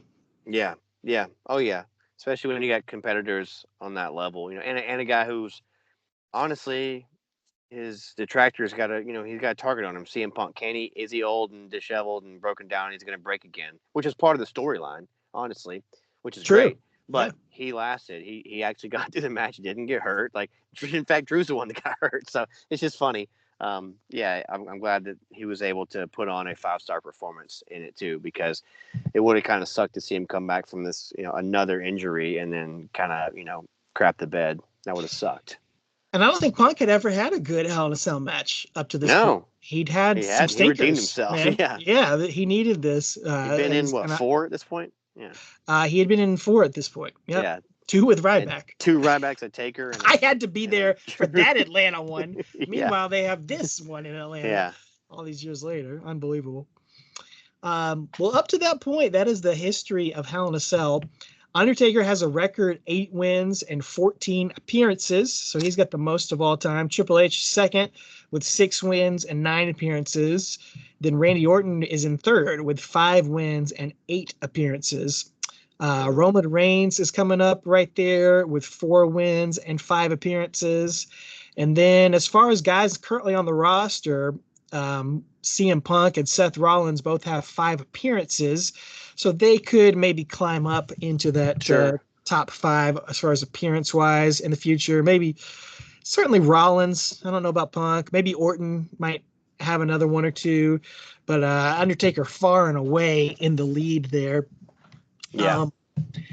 if there was an Undertaker match in his career that was not a Hell in a Cell that you could make into a Hell in a Cell, is there anyone that stands out maybe that would deserve that?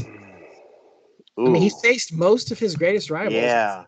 In I was Hell going to in a say, he Cell. got Edge, got Kane, Shawn, got Triple Foley, H, he got Hunter. Shawn, he got Foley. I don't know, man. A-Train, maybe? I'm Yeah, just maybe kidding. Totally A-Train, kidding. Totally kidding. TNA test. Honestly, him Yes. and Vince. Him and Vince. Yeah, sure. He got Shane, but him and Vince, even like it's just a Raw match like during the corporate ministry Oh era, yeah, I that like that answer. wouldn't have been bad, you know, especially that level of Vince, like 1999, where he was going in with like Austin at St. Valentine's Day Massacre and stuff. I wouldn't have minded that. That's an interesting answer. I like that. What about you? The one I thought of was maybe Kurt Angle. Ooh, I just thought of one too. I just think they always had great matches, no matter what the situation was. So, it would have been one where, they weren't jumping off the cell or anything. Yeah. But I think it could have been interesting. And we didn't see Kurt in Hell in a Cell besides that Armageddon match. So it would have been interesting to see what they could have done in there. I think they could have told a story. What was the other one you just thought of? Bray. Yeah, sure. Right. Yep. If they'd have gotten to have that would have been cool. And you know what? I just thought of too. I wonder if that AJ match was supposed to be a cell. If it was probably Taker was he was going to say it was going to be his last match. That was for sure his last match. He said. Could have added a little of that. Or he may have wanted to just go him and AJ to kind of capture some of that him and Shawn back. But I could have seen it the way the feud was going. It could have been in Hell in a Cell. Just how menacing and how much of like a pit bull that AJ Styles was to Taker at that point. So maybe Jeff Hardy.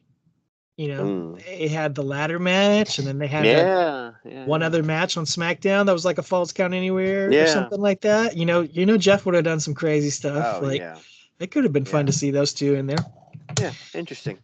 Well, let us know out there, Creatures of the Night, and let us know if you have any other fantasy Undertaker Hell in a Cell matches that you would have liked to have seen throughout the years. Let us know your favorites of his Hell in a Cell, underrated ones that he had, and some of your favorites of the other ones that we talked about. We really did the complete Hell in a Cell history, talking about the entire run.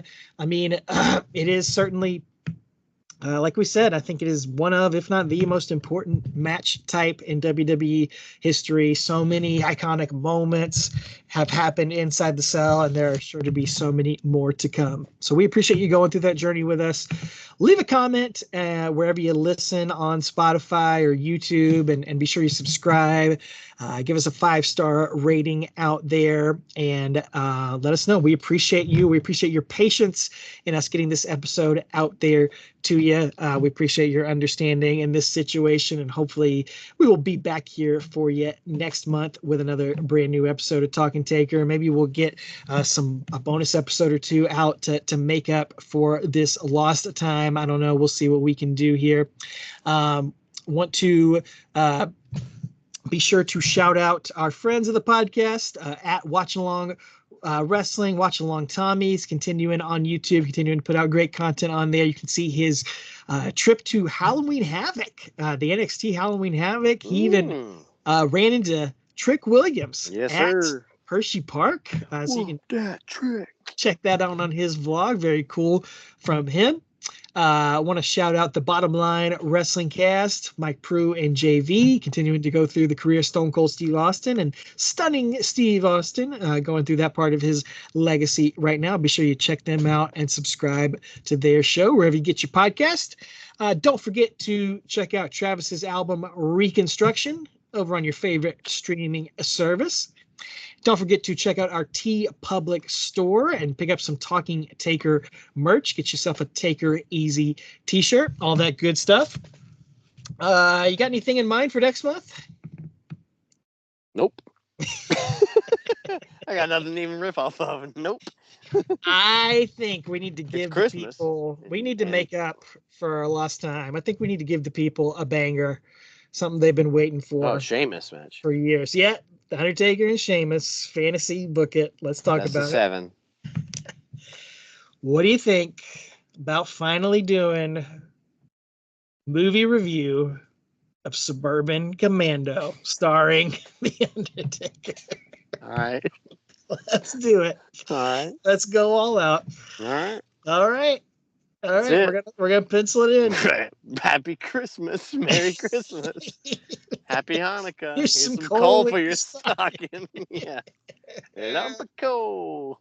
My favorite Christmas movie. Suburban Commando. Oh, jeez. It is Yeah. streaming on Tubi currently, so it is free. You can watch it for free out there, folks. For now. Yep. So get it while you can. Get it while it's hot. We're gonna review that next month. We got to give the people what they want. Yeah, get it Been demanding HOTTOTO. it for 7 years. It might be hot to go off Tubi soon. We never know. So. Don't you have it on DVD? Of course I do. And Do you have it on VHS. VHS? Of course I do. Sealed. Yeah. You mean nobody opened it? How could they not? How could they not? Yeah. Man, I think that's all I got. I don't know. I think that's it. Yeah, man. We Fold your wife's laundry. We may be headed to the Royal Rumble in February. It's in February this year, oddly enough. Yeah, man. Right before your birthday. Talks going on with the Pod Street crew about going on that trip. So maybe we'll have an update next month after tickets go on sale. But that's the goal. Looks like stars are going to align. Looks like we made it. Yeah, man. Hope so. We'll see what happens. Yep. So hopefully we will be at that. We tried to go to SmackDown in Greenville this month, but stars did not align for that. Oh, and the tickets aligned. The tickets aligned. They were paid for. They got their money. We did not get our experience. So no, yeah. You were supposed to come, and then you gave the tickets to me, and then I couldn't go. So my brother-in-law went. There you go. He enjoyed it.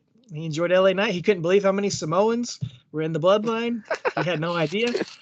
Yeah, He's man. a casual fan. But yeah, oddly enough. But Good hopefully times. we'll be at the Rumble. Yes, boy. All right. Absolutely. Well, thank you guys for bearing with us as we came back from Hurricane Helene. And as always, stay classy out there. Most importantly, and I've missed saying this for a little while. Most importantly, take her easy. And take it easy on that paint job. Oh.